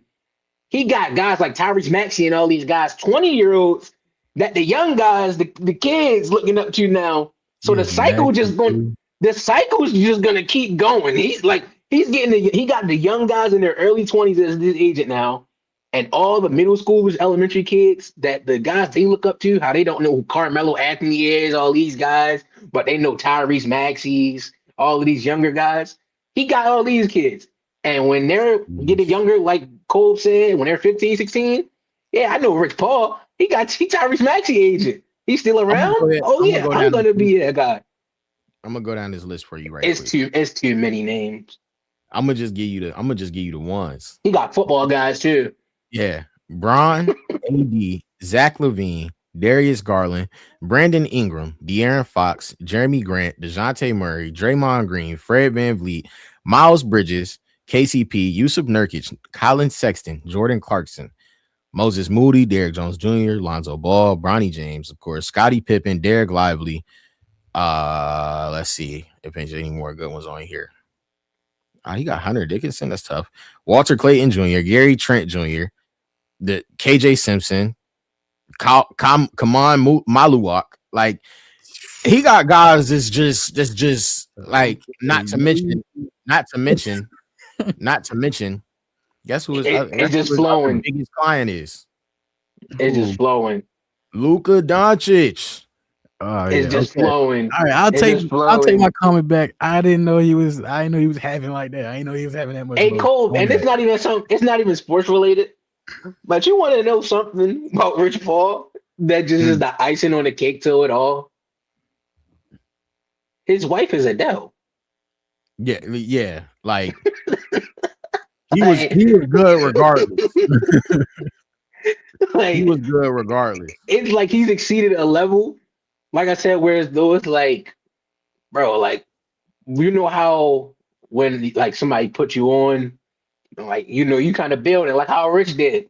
It's to the point Rich is so big now, to the point where as though I'm almost willing to bet it's not even just how Braun was no more. I'm willing to bet that Braun could use Rich Paul name to get somewhere now. That's the level that it's on now at this point. Like I understand Braun is Braun, but we also gotta start giving some respect code to the fact that Rich Paul is Rich Paul now at this point. Like he's that guy.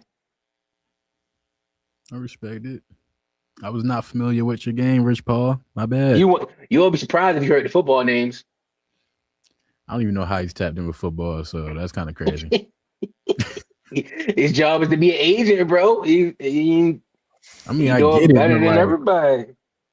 you come up in basketball. Maybe that's just part of his greatness. You come up in basketball. You come up off the name of a basketball player, and now you got guys from football. It's the agency, bro. I'm gonna name you some of the. I'm gonna name you some of the football names. You listening?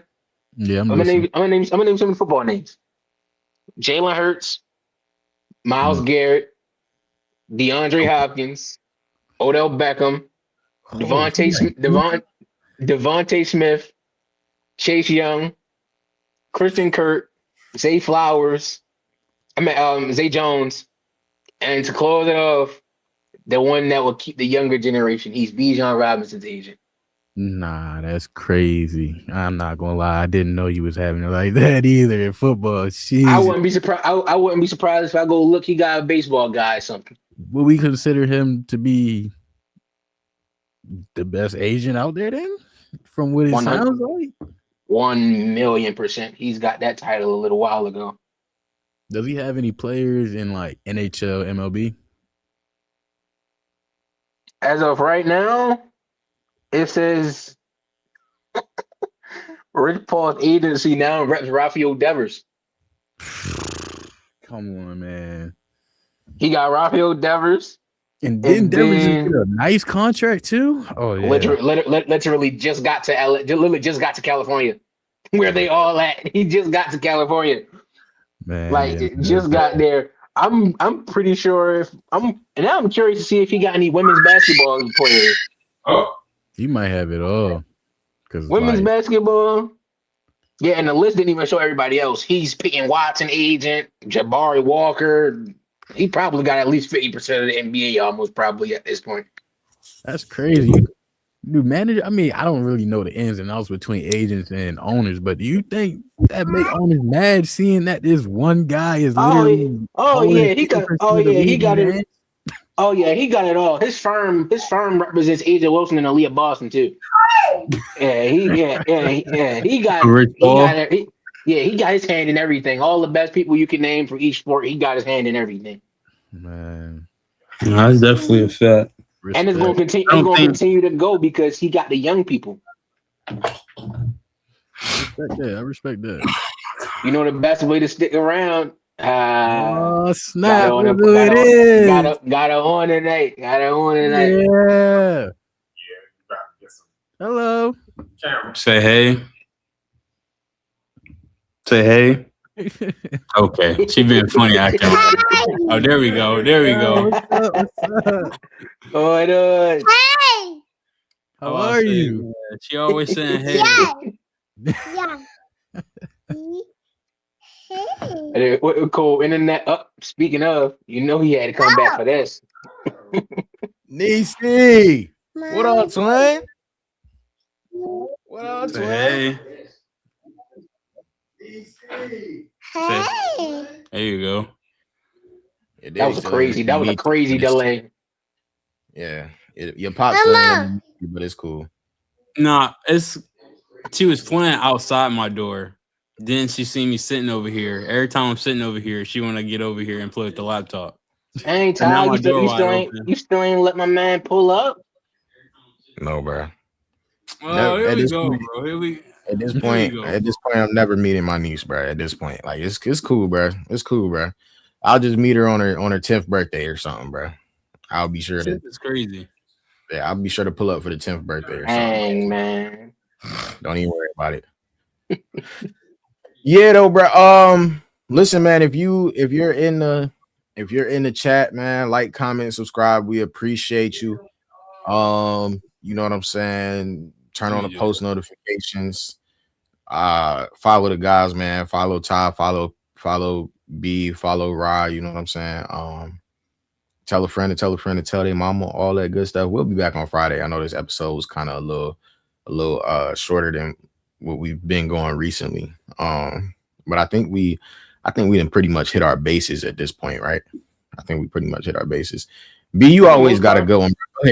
Go ahead, bro. I know you got one. It's always me, bro. That's always me. You always got one, bro. You always got one. Go ahead and give us your crazy. I'm really surprised you ain't talk about the Hollywood situation. We could have. I don't know if enough people understand what's going on or know what that is. But we should talk about that. The two videos we watched versus the Chargers receivers versus the Eagles receivers in the playoff game. We can talk about these Eagles right quick. Is AJ Brown gone? Is he gone? I hope so. I sure hope he come to New England. My brother be saying the same thing for like a month now. He like AJ Brown. Let me ask you what makes you because I hear this from a lot of Patriots fans. I need to know what makes y'all so sure that he's coming to New England. Brady not there. I won't say I'm sure, but when you have your old coach who you made your name with, and then you have a top 3 quarterback out the 2024 draft class, and those 3 quarterbacks are showing that they're going to be those guys. I don't see why AJ wouldn't want to come with us. He's literally complaining about getting the ball. Drake May is going to get him the ball. Everybody was complaining or saying that Diggs was going to be a cancer to our organization, our locker room, all this. Diggs is perfectly fine with how he's playing because Drake May still finds him. He's not going to spam him. Are y'all ready to handle Drake May or not Drake May, Stephon Diggs and AJ Brown on the same team? Yes, because when you come to the Patriots, I don't think nobody ready for that. Patriots. It's the Patriots way. Nobody is bigger than the program. That's what people, when you get to the New England, a lot of players realize that. Chad Ochocinco, he realized that. Any of these greats, Darrelle Revis, he realized that. When you come to New England, you're never bigger than the program. So it's either you're going to fit in. Do we believe that program? Do we believe that program that they wasn't bigger than? One of the biggest factors was that Tom Brady was the program, and now he's no longer the program. Also, Bill Belichick. So it's like that program tends to not be program. You can't say that Tom Brady was a program when we had Doug Flutie doing the same thing before him. We were good before Brady. People act like Brady came in and turned a terrible organization around to do something they've never done before. I mean, he ain't do nothing. He just turned into the GOAT, bro. They're nothing crazy. No, I'm not like crazy. Hear me out. Hold on. Crazy. He just turned in. I know what you're saying, bro. I know what you're saying. He was really one of them dogs. Not even just talking about him winning and losing. His mentality as a quarterback. The reason he got hurt for Brady to get in, go watch the play. The man put his life on the line for us. That's what you do when you're in New England. You don't get to just, I want to be a superstar. I want to be the guy of the team. I want everybody to love me. I understand what you're saying. Like it's just we just talking about a guy who like literally lives his whole life bigger than the program. Like you talking about the same guy who after winning the Super Bowl, the first thing he said was not that he was grateful to have won a Super Bowl or that he was happy to have won the Super Bowl. The first thing he said was, you know what? I thought that would mean more to me. Guess I'll go and do me now. That was the first thing this dude said. Not quoted Jeff Teague. Man, we worked hard to win the Super Bowl, bro. We worked hard. We did that. We pulled that off. I'm glad we pulled that off as a team. No. That wasn't the first thing he said. The first thing he said was, well, guess it's back to doing me now. We finally got what we wanted. Now I can go and get my numbers. What? He pulled a See, Teague. I'm hold playing the on, game though. at. I know it's a crazy comment, but we still have to look at the situation in the context of when they won. We look at the Super Bowl. Nobody What? ever. Let me finish. Nobody ever says the Eagles' offense went and won that Super Bowl. The defense won that Super Bowl. The defense got them to that Super Bowl with Saquon running all over everybody. So the fact that AJ Brown, as you said himself, he's been somebody who thinks he's bigger than the program his whole career. A Super Bowl win to where he feels like he didn't participate in the win isn't going to mean anything to him. Yeah, He scored a touchdown in the win. yeah, but he got a touchdown. But if we sit here and debate the game, can you sit here and genuinely tell me that the offense was really cooking that game and the offense the reason they won that game? They No, put up AJ Brown wants 50, the dog. story. He wants the legacy. He doesn't want just, oh, I got a ring. I There's He's so not many the players that biggest- have a he- ring that you probably don't even know. You couldn't even tell me the names of some of these players who I'll have say rings. this. It's He's the not the fact biggest of the matter either. of how they're going about getting the rings. If AJ is not able to be that guy while getting the ring, he's not going to be satisfied. And I'm not mad at that's his personality. Some people are okay with being a guy, winning a Super Bowl and never being talked about. But he wants the Super Bowl and he wants to be one of like the names behind the Super Bowl. Like whenever you look back 10 years, you can say, Let's oh, it be- was part of him. But like that's so disingenuous to like and I hear it. I hear what you're saying. It's so disingenuous to like what this team will actually be talking about 10 years from now. Will 10 years from now will they be like, oh, AJ Brown was the best wide receiver in the league? No, but we weren't going to say that anyway. Let's be totally clear.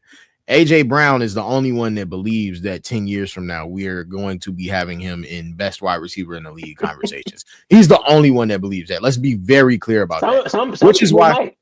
well, and so here's the point that I'm getting to. The problem is that when you're the only one that believes in something like that, you can be the only one that is able to subside your desire to be of something like that. Like until you hear it, you can't. It won't be okay with you. So here's the problem. Here's why he's a cancer to an organization. What we will say 10 years from now is that AJ Brown was a part of arguably the best team ever assembled to play the game of football. And I'm not talking about like the best team to have ever played the game of football. I'm talking about when you talk about teams that on paper were the best teams to ever lace them up, go out there, put on the shoulder pads and play the game of football. AJ Brown is a part of that and a very big part of that. We talk about when you really talk about AJ Brown, you have to get down to the nitty gritty of it. That before AJ Brown, Jalen Hurts was good. Jalen Hurts was decent. That team was good. That team was decent.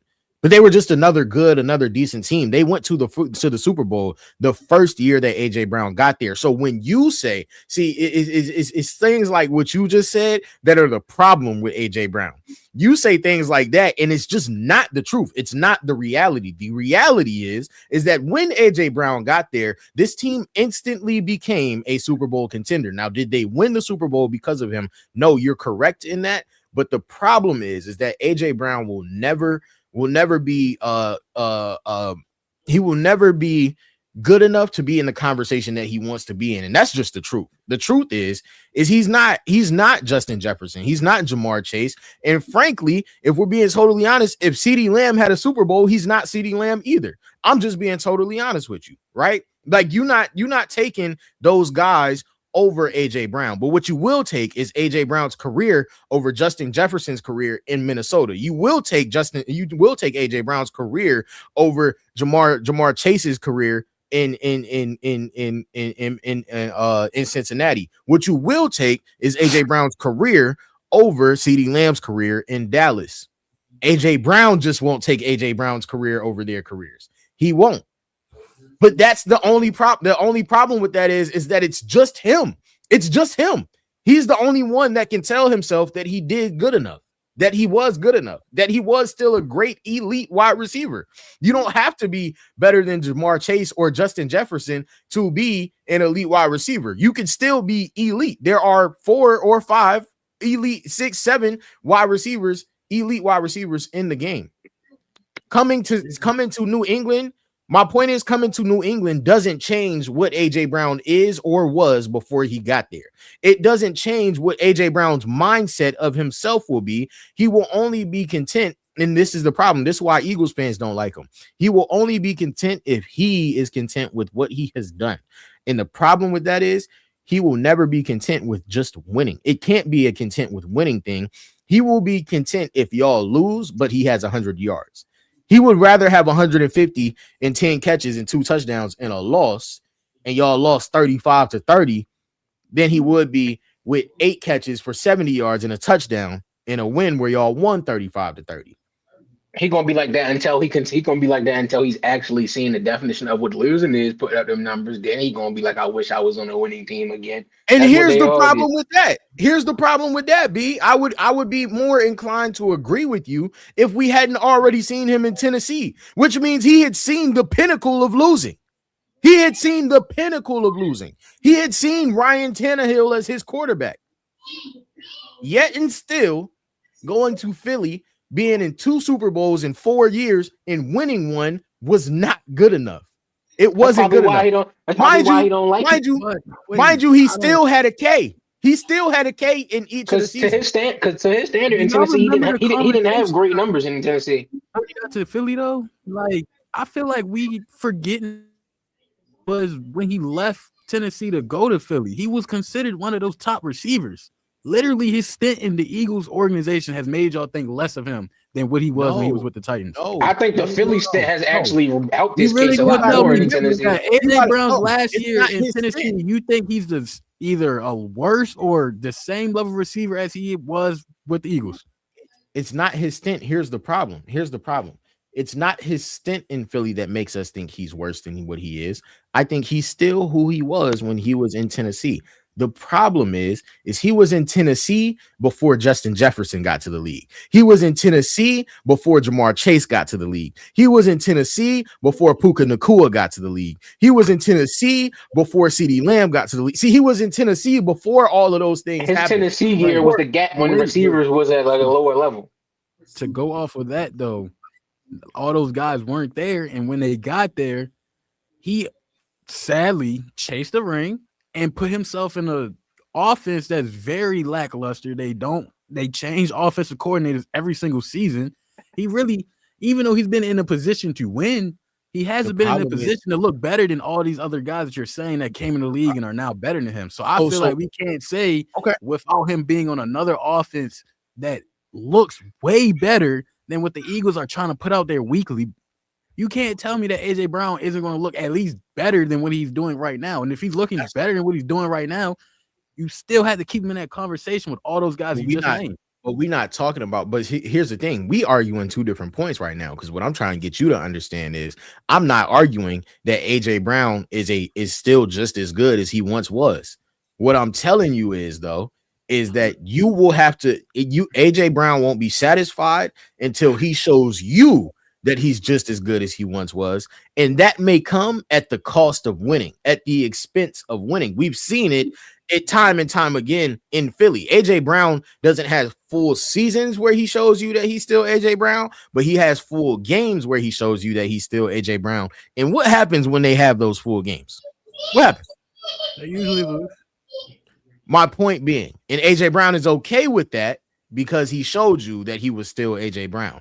So what I'm trying to say is him coming to New England, you may have a problem on your hands where if y'all can find a way to do it both ways, where he can show you that he's still AJ Brown and you can win, by all means, so be it. But is that a chance? My question is that a chance that you're willing to take at the expense of your young quarterback, at the expense of you got some aging pieces over there that frankly are getting you there right now. You're in the divisional round of the playoffs right now without AJ Brown. Is it worth it to tear the whole thing down because of AJ Brown? For AJ Brown? I definitely wouldn't say tear it down. Now, I wouldn't go trying to throw the house to go get him. But if we can do it, because we still have I think we're a top 3 team in cap space remaining. No, you are. Yeah, we give him some money that won't hurt us. I'm perfectly fine with taking that chance. Drake May is coming into a part of his career now to where he needs reliable receivers consistently. everything you're saying about AJ Brown right now was just about everything that was being said about Stephon Diggs before he joined our team. Stephon Diggs was a cancer to the team. He was a diva. He wants 100 yards every game. All this. And look at what we're doing right now. You haven't heard one complaint from all season. And if you follow our page, the Patriots page on Instagram, just about every other page, every other post, you're seeing Diggs being a captain of the team, telling everybody, keep your heads up, do this, do that, make sure y'all doing X, Y, Z. Diggs looks like he's perfectly fine in the situation he is that everybody claimed he was going to be a cancer in. So I feel like if we can change Diggs, or I don't even think it was changed, I just feel like he was put in a situation where he felt like he was okay with. If we can do that with AJ Brown, the same narrative. Diggs and AJ Brown are two different types of divas. Two different types of divas, and I need you to just answer my question, yes or no. Has AJ Brown had two season ending injuries in the past 2 years before he's coming to y'all? No. See, here's the thing. Here's what I think you're missing. Stephon Diggs is lucky to still have his career. See, Stephon Diggs was a diva when he was a top 10 wide receiver. Stephon Diggs is lucky at this point in his life to have still had his career. I want you to ask yourself how many teams was begging Stephon Diggs to come and play for him. Got humble quick. See, life changes when you have two season-ending injuries back to back. You Stephon Diggs and you turning into a journeyman at this point. You on your third team in 3 seasons. See, ever since you left Minnesota, you spent 3 years in Buffalo. Josh Allen didn't want you no more. Josh Allen was so fed up with you to the point that he literally tore the whole team down and said, I can do this on my own without you. I don't need to deal with this no more. And ever since then, you've had nothing. He was so tired of it. He literally said, bro, I can just do this on my own. I can just do this. Won an MVP without having a receiver one. I would rather do this with Khalil Shakir than you, Stephon Diggs, because I'm so tired of it. You know how humbling of an experience that is for somebody to say, yeah, I'm in Buffalo. I don't need a number 1 wide receiver. I'm cool. I'll do this thing out here. And you just had crazy numbers, and you see your quarterback clearly to your quarterback, them crazy numbers not enough because you just get on his nerves to the point where you're just complaining way too much. So at that point, if you're playing at the top of your game, like I'm cool. Like you playing when you got 100 catches. If I'm out here with 100 catches plus with over a K, and my quarterback and my coach don't want me, I'm doing everything I'm supposed to do on the field. At this point, the only reason people don't want me is because of my attitude. So the next place I get to, I come off an injury when I get to this next place. So now I just had my coach and my franchise quarterback tell me basically they don't want me here, and my production wasn't the reason. And I got a season-ending injury when I got to the next place where I was maybe gonna start to change. Now I got an entire offseason to think about what just happened the year prior. Oh yeah, if I get a chance again, I'm be the most humble player in the locker room. I'm gonna be a captain, everything. AJ Brown ain't none of that. I ain't gonna never happen, AJ. But then if you look on the other hand and look at the situations that Diggs was in, maybe I'm not saying I'm not 100% sure, so don't start clowning me, but he could have not been okay with the situation because B could tell you. I've been telling him for years, the Bills run a terrible offense. If Josh Allen was not that quarterback, they would be probably one of the worst offenses in the league. Their offense is not good. So Diggs being in there, he probably was very upset with the potential that was being wasted. That probably could have been a Super Bowl team that he felt like. He was upset. He was upset. Top 5 in the league in catches, yards, and touchdowns. Receivers just care about themselves. Missing my point. I'm not talking about the numbers. My point is these players want to win and be the best while winning. You can have them top 5 stats, but if you're not winning, you're not happy. You could be winning and not have the top 5 stats. You're not going to be happy. Diggs was in a situation where he was getting top 5 stats, and the team was literally Super Bowl or bust, and they busted every time. So here's the problem. Here's the problem with you feel like you're that guy. Here's the problem with your argument. The only problem with your argument is that Diggs is no longer top 5 in any category statistically. Any of them. Yeah, no, I'm saying back then, like when But no, people I said get what you're he couldn't saying. I get what do you're it in saying. that time. I get what you're saying, and I'm with you. To your point though. Back then, that's who he was. Now, this is who he is. You're dealing with AJ Brown at the peak of who he is.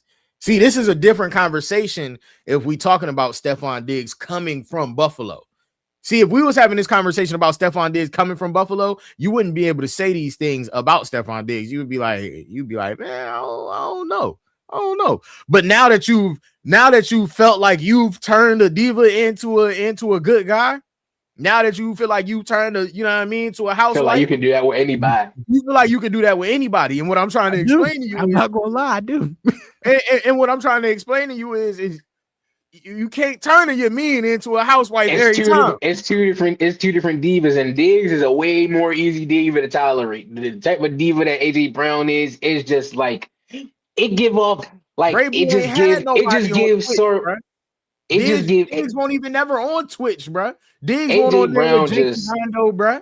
he just gives sarcastic asshole kind of receiver diva. Like Diggs wasn't that kind of diva. Diggs is the kind of diva with like a Brandon Ayuk, whereas though he's constantly upset of his usage, how things are going, like key situations. Even if he have 100 catches in the season, like well, this is his big moment, he's complaining nonstop because he didn't get the ball. AJ Brown, nah, I ain't going to go to my quarterback and communicate. I'm going to go sit in the corner, read me a book, and everybody know why I'm reading this book because I'm not getting the ball, but I'm not going to say because I'm not getting the ball. I'm just going to sit here and be an asshole about it, be sarcastic, be a big kid in the moment.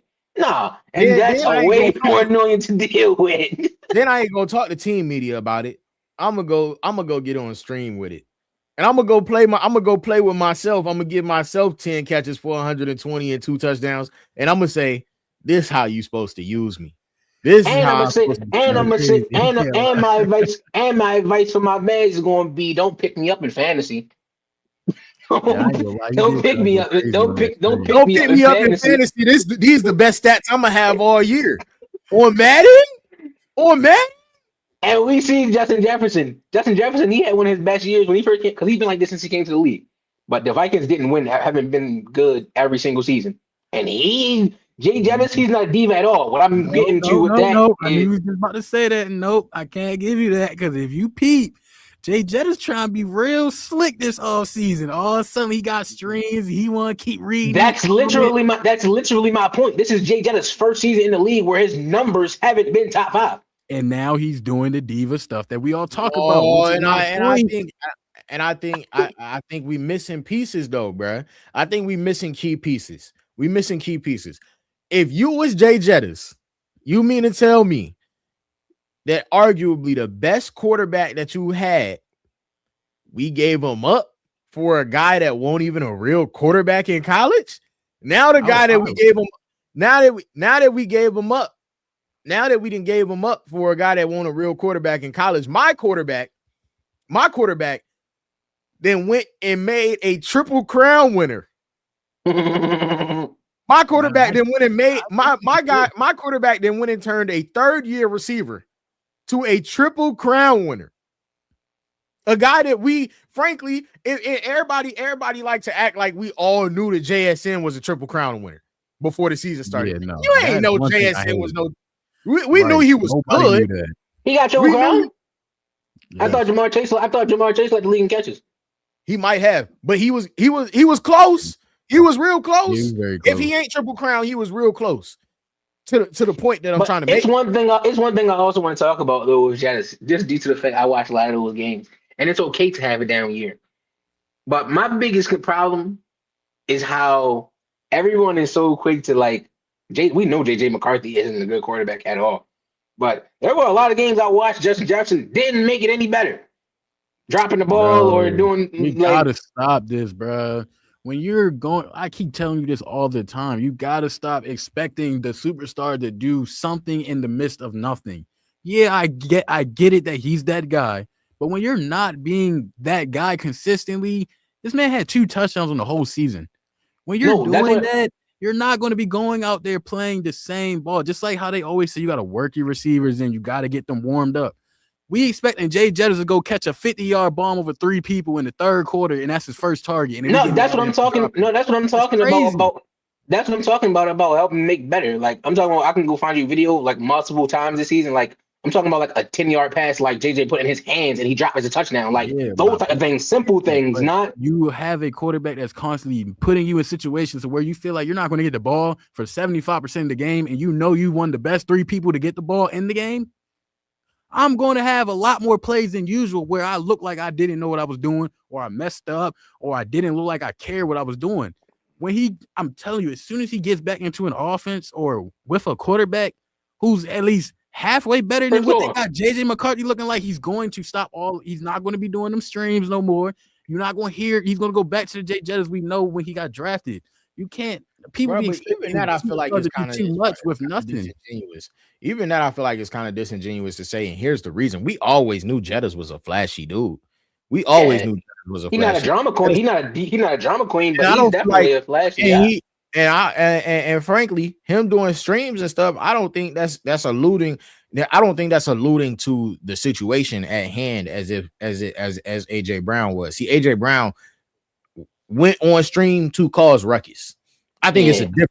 Jettis went on stream to have fun and be on. Jettis is, if you want to say at this point you feel like Jettis was checked out and that's why he was on stream, and if you want to say that when he's checked back in that he might slow down on all of that, all right, cool.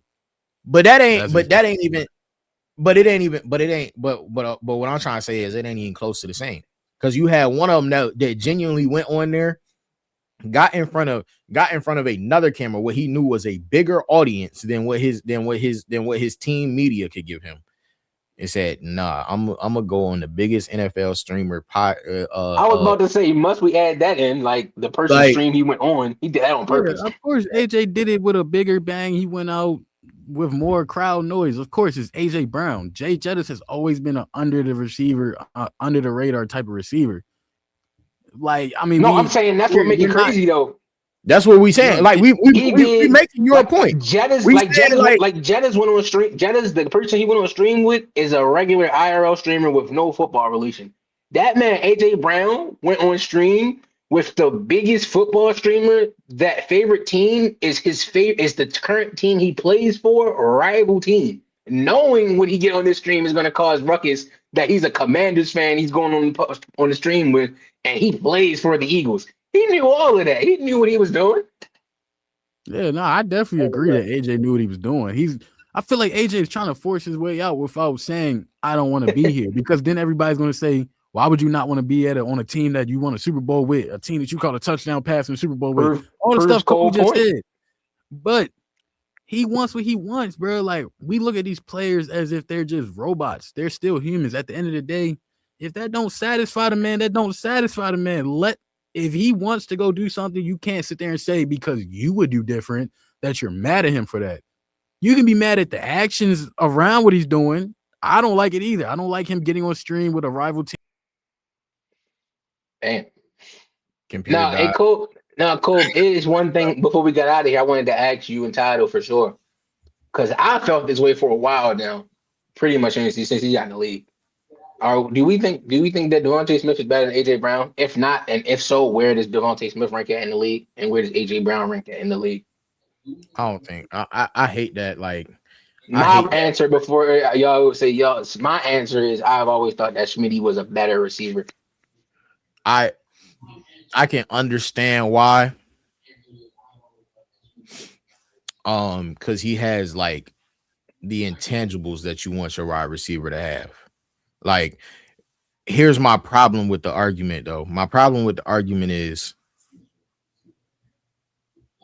the intangibles that Smitty has that AJ Brown lacks are the reason that we say CeeDee Lamb is better, are the reason that we say Jamar Chase is better, are the reason we say Jettis is better, right? Because those are like skillful wide receivers. It's kind of funny that AJ Brown is kind of like not literally the Jalen Hurts of quarterbacks, but like his game is brute force, not finesse. So right? What intangibles you feel like Smitty lacked that those guys or AJ Brown?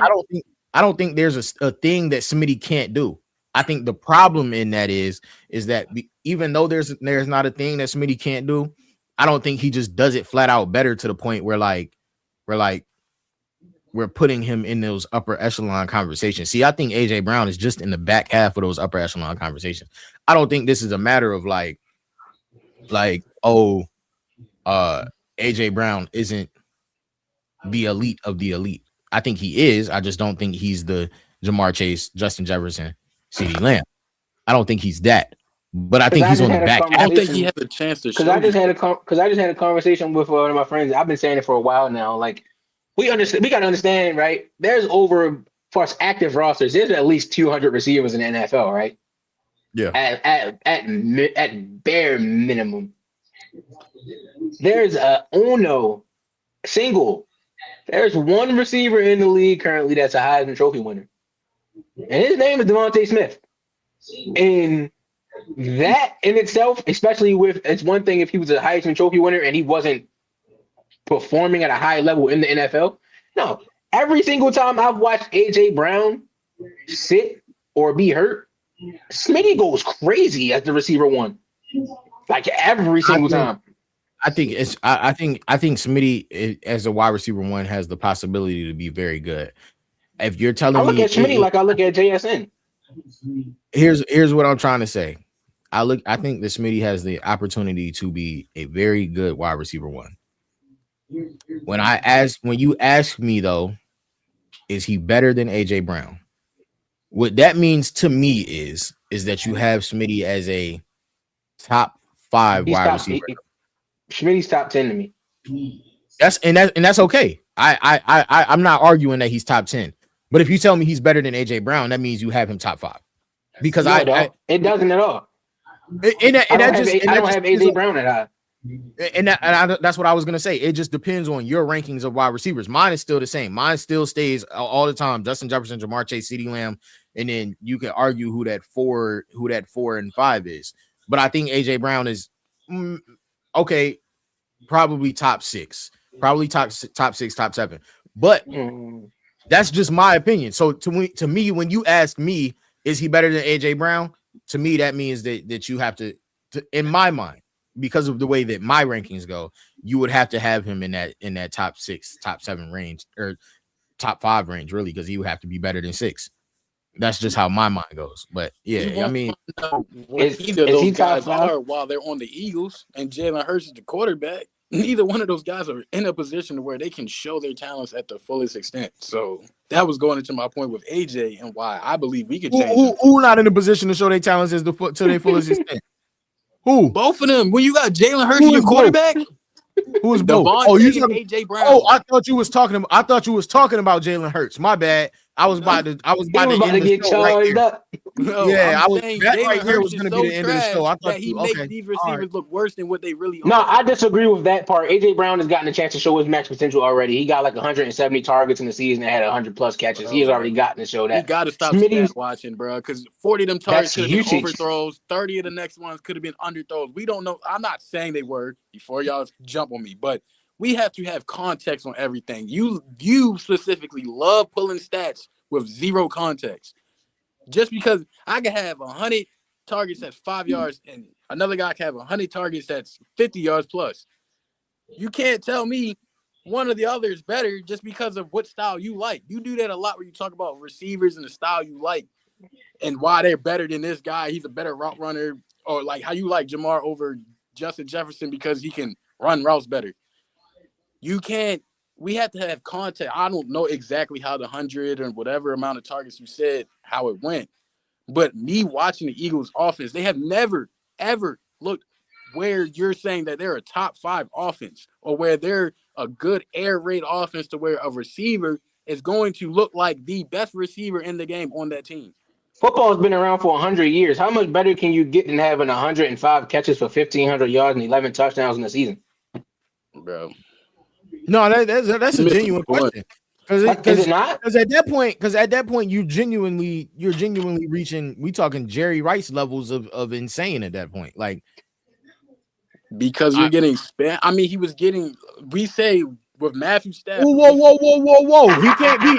You can't have it both ways. He can't be. He can't be He getting can't get used. spammed and not be Yeah, getting put to use to his and highest not be getting extent. put to No. use.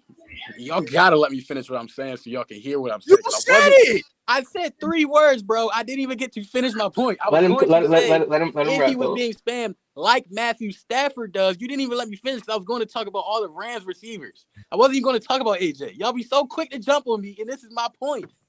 My point was that Matthew Stafford has had, 3 now, guys, where you can say they're almost triple crown receivers. We don't think Cooper Kupp is still the best receiver in the league. Now we think Puka one of the best receivers, and we had Megatron. My point is that you can be in certain systems that make you look better than what you are. AJ Brown is not in a system. Yes, he has had a season to where you stat lovers who don't watch the game and just say, oh yeah, he had 150 targets. He hadn't been going crazy. If we look at it, you can't tell me AJ Brown Not ever had the 150 same target. amount of target share as any of those Rams receivers playing in that system or anybody that's ever been with Matthew Stafford, regardless of the team he's on. And that's just one system. So that's my point is if we want to be so exact on what I'm saying, if we put AJ Brown with Matthew Stafford, you can't tell me he wouldn't look better than with Jalen Hurts. So Puka Nacua averages. So this is back to where I said that he's had a season where we've seen him at his peak already. Puka Nacua, he's all 3 of his first 3 seasons. He's had 160 targets every year. He had 120 catches.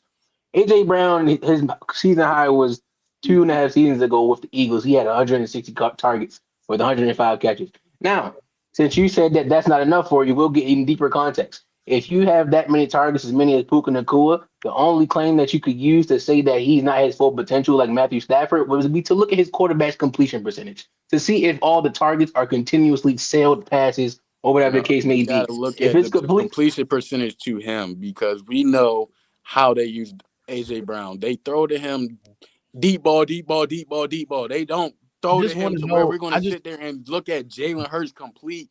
Jalen Hurts, most of his completed passes don't go to AJ Brown. So why would we can't? If you want to use that, you got to use specifically to AJ Brown. I just want to know how much better your season is supposed to get than 106 for 1,456 yards. Like you see how you just said 1,400 yards. I'm not mad at that one season. I'm mad at the fact that it was one season. Wait. He just said himself how Puka's had it for 3 straight years, and he just is now putting Puka top 5. He had pretty Puka much that. top 5. Well, when we talking about 2 seasons context, ago. So my point is that Hold on, Todd. Real quick, Cole. Can you tell me how many targets? 2023. Can you tell me how many targets AJ Brown had that year? 158. He had 158. Yeah. That season, Jalen Hurts threw 538 passes. So that's 30%. That's 30% of his passes right there going to AJ Brown, right? How many catches did he have? 106. He had 106. Jalen Hurts completed 352 passes that season. That's 30%. So it sounds like to me the completion percentage ratio from when it's going to him versus when it's not going to him, it stays at a pretty neutral, even playing field. It's not like it's a drastic jump when he doesn't go to him, and then when he do go to him, it gets dropped because there are a bunch of deep passes. The consistency tended to stay the same, whether it was going to AJ Brown or not. what did you the only thing I was finna say, I think using Puka as an example is, I wouldn't say fair. I would say that Puka and Matthew Stafford have had McVay since they've been there. AJ Brown and Jalen Hurts then changed coordinators every. Bro, y'all have got to stop doing this, bro. Bro, that means a lot, bro. Come on. No, it don't. The offense, bro. The offense don't change. Yes, it do. Does. No, it doesn't. That offense has gotten worse and worse the last 3 seasons, bro.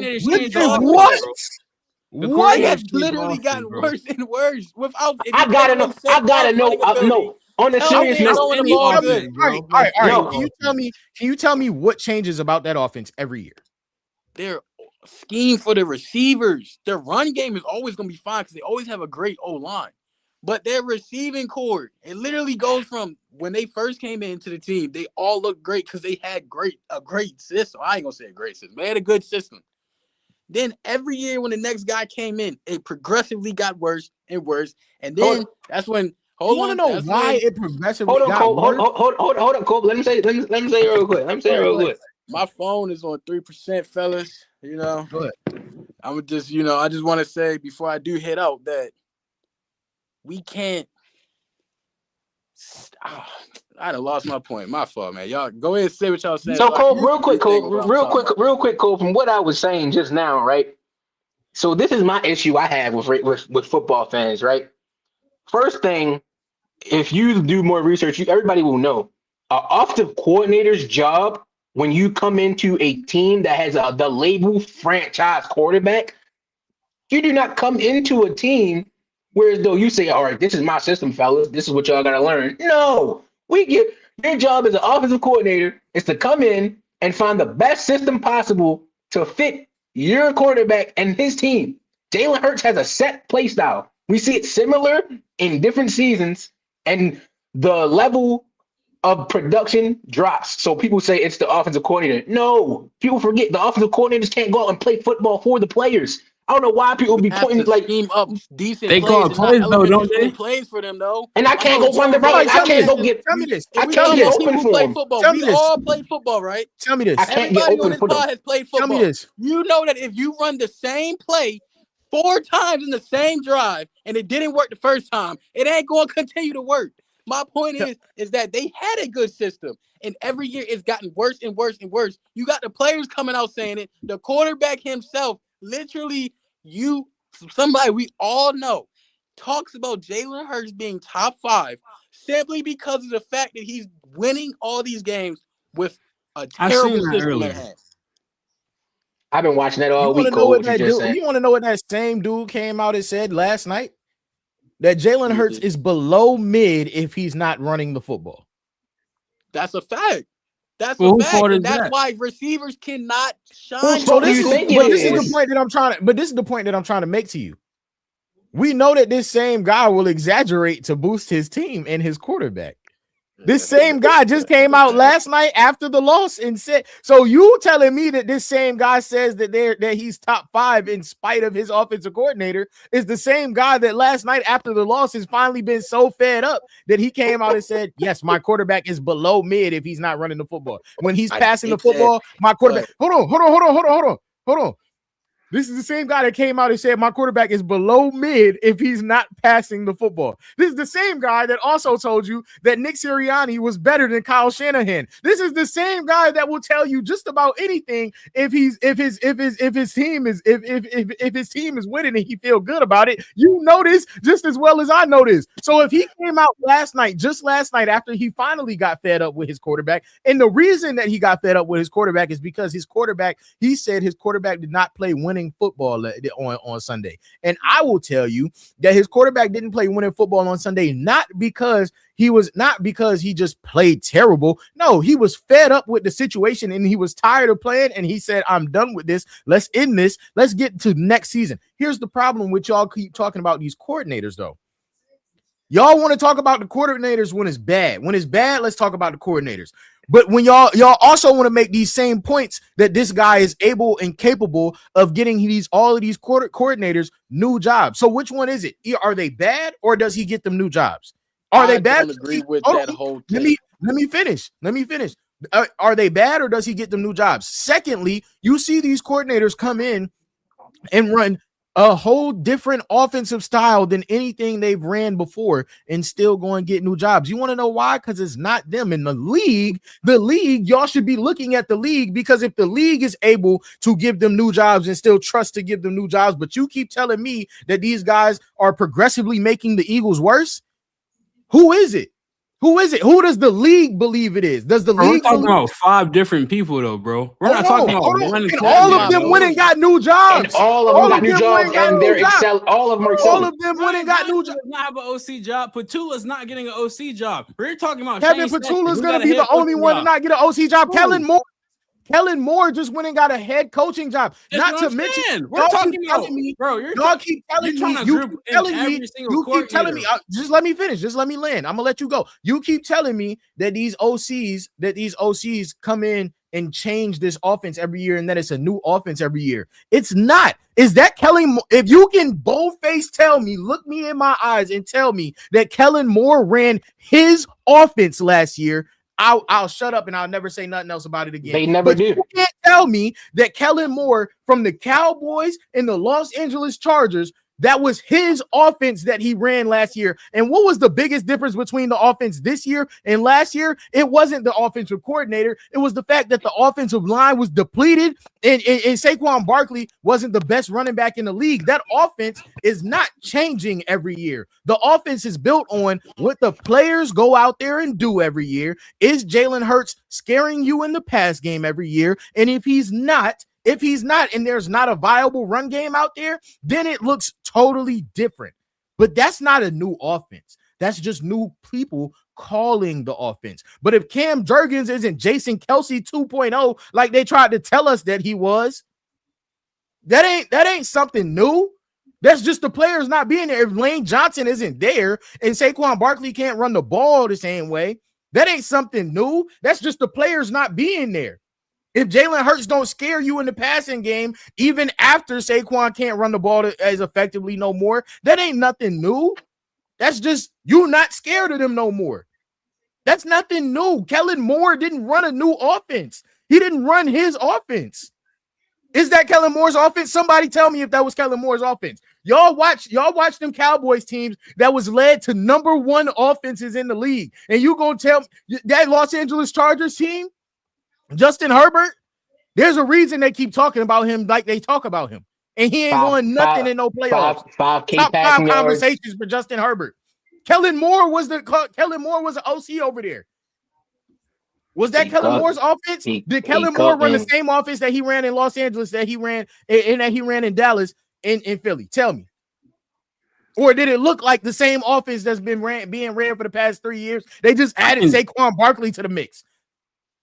Or I can say, I know for one thing. So the Eagles ran the highest percentage of hitches this year. Answer the question. Is that Kellen Moore's offense? The highest percentage of hitches this year. Was that there last year? No, they've been running. I'm saying, what? I'm saying they also ran the ball more than everybody else last year, and they didn't have to run hitches because they had the best running back that we've seen. When they tried to go do that same exact thing they did last year, and that run wasn't working because, like he said, the old line was depleted. Now we got to go to the hitches that we would have went to last year if the run game didn't work. But the run game worked last year, so we didn't have to go to hitches. All right, so this is one thing I'm gonna say, right? Schematics matter. Kellen Moore is a better schematic. Did he run the same offense? Did he run his offense or not? Yes, that's his. Why did he get the job? His hands was on that offense. His hands was on that offense. I think about being an offensive coordinator, I won't disagree. Is Ryan, did he just come out there and bold-faced lie, dog? Yeah, he did. Ryan, he just came out there. He did. That was Kellen Moore's offense, bro. Are you serious? He had a hand in it, yes. Did I say everything in the offense is Kellen Moore's? No, but that's not how Kellen Moore operates. Bro, our offensive coordinator based. We're not gonna make it seem like every single thing was been Nick Sirianni, bro. If that was the case, bro, they wouldn't struggle every other year when they don't have a good coordinator. When they have a good play caller, Stetchen, they went to the Super Bowl. When they had a good play caller, Moore, they went to the Super Bowl. When they left. And it's because they are catering to Jalen Hurts to fit his system. I want you to go in. I want you to go in. I'm gonna let you finish. I'm gonna let you go in. I'm gonna let you finish. They had Brian Johnson. You can tell that offense looked drastically different than when Stetson had it. What in the scheme looked different? What in the scheme was different? When Kellen Moore had it. We're not gonna make it seem like everything is on Jalen Hurts and Nick Sirianni, bro. It's not. That's what I'm not making it seem like that. What I'm telling you is I'm not. You told me that the offensive coordinators are changing the offense. This is the same offense. That's not true. That's You not keep true. telling me that the coordinators changed the offense, and that's not the truth, dog. The offensive coordinators are not So changing the every offense. single Is it, coordinator that I had in 5 years ran the same exact offense. That's what you're telling me.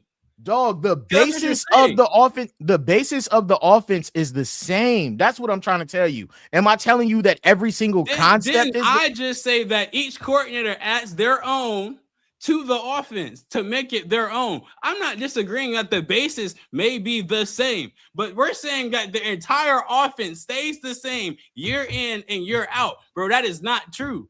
That's just Ty, not how many true. Ty, since Jalen Hurts been in the league, how many years have the Eagles had in a considered elite run game? Maybe the only years with Saquon. Won't nobody calling him elite with Swift? Only the years with Saquon. Won't nobody Saquon didn't calling him have. elite with Swift, bro?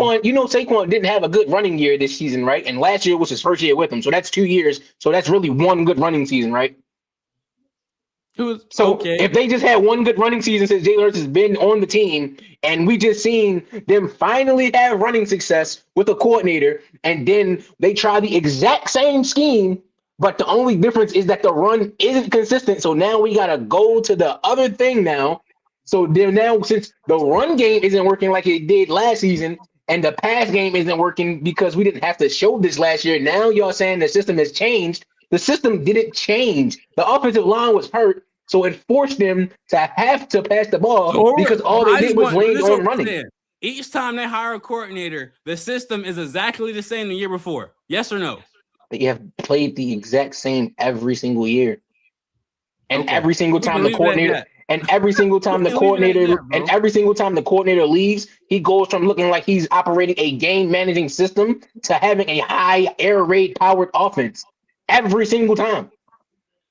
Honestly, y'all are arguing 2 points that are both true. Jalen Hurts is very mid, 100%. But these offenses are changing every year, 100%. It's two things at once. That's why it constantly is getting worse Bro, and worse. I want y'all to go back and watch Kellen Moore on the Cowboys and the Chargers and tell me that I Kellen get that. Moore I'm ran. not saying that it's his offense. I'm not saying that So Kellen then Moore what are we is better than saying? what This is I'm what I'm trying to get you saying to is that understand. the fact that you have to be you're already at a disadvantage when Jalen Hurts is your quarterback, okay? So the fact that you're at that disadvantage, now you have to scheme around him while still putting in your little pinch of whatever to make it work. That's why it's very difficult for them to have it to work. And that's why we've seen throughout the I think it was like 6 different coordinators now since Hurts has been in the league, however long it's been, in them few years, he's had such drastic up and downs. You don't have that normally. You don't go from being a wild It's card not the first round truth loss either. to It's a not the Super truth Bowl either. win AJ Brown and then complained back to last a year. wild card loss and then back to a Super Bowl. You don't do that because your team is good or because not because your team isn't good or you're not good as a quarterback. He's mid. He's serviceable. He's cool. When he runs, he's dangerous. But he still needs one of the smarter minds at offensive coordinator to make the system work. Not anybody can go in that system and make it work just because they're a team with a bunch of guys as a good unit. You still have to make a system that works. And that's why not everybody that comes in, no matter how good or how bad they are, can make it work. You're going to have your few. Like y'all said Kellen Moore. I don't remember if maybe Kellen Moore was the OC when they won the Super Bowl. But He was. okay. And my point is, if you're saying he's a number one offense on the Cowboys, and he won a Super Bowl with Jalen Hurts, who we all know is mid, that just goes into the point of showing that he needs one of the top guys to go alongside him. He's not one of those quarterbacks where you're just saying, if Jalen Hurts on the field, I know we're going to win. No, if Jalen Hurts on the field and Kellen Moore calling the plays, I know we're going to win.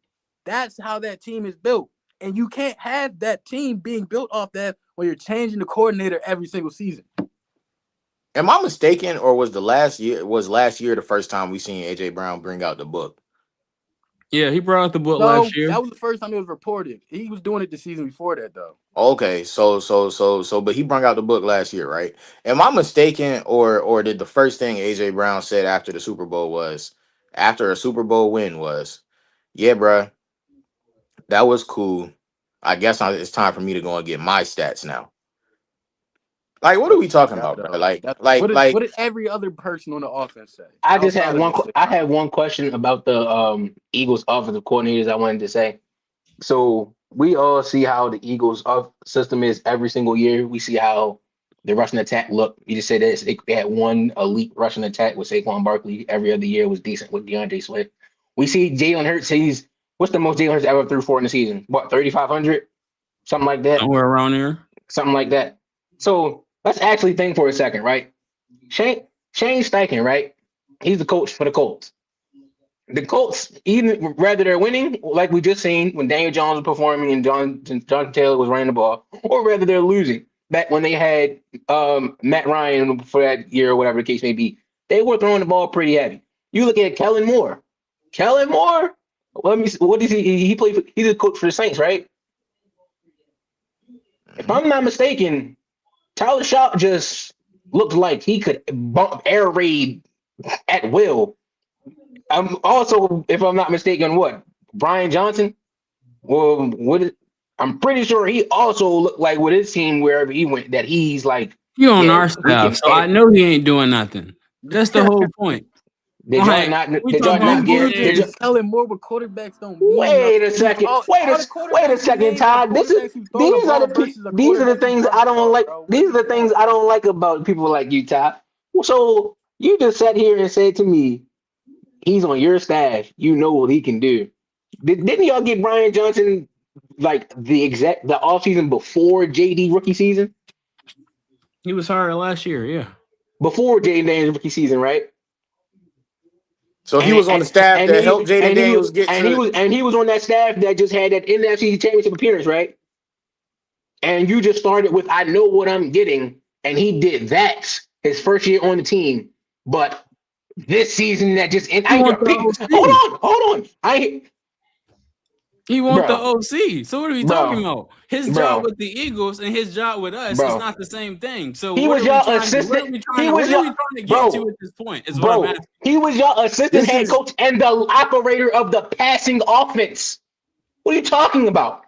He is Is that literally the your offensive coordinator. coordinator? Is that the I've offensive never coordinator? bro, in my you life being so ever heard you talk disingenuous, bro, about for no that. reason, bro. Like, Oh, wait. Is his title I'm not going to offensive let these coordinator just or sit here not? and We take know who like was that's an calling plays. important Cliff position. was calling plays. I didn't say what? he didn't Oh have a no! No, hand. hear me out before you say what to me.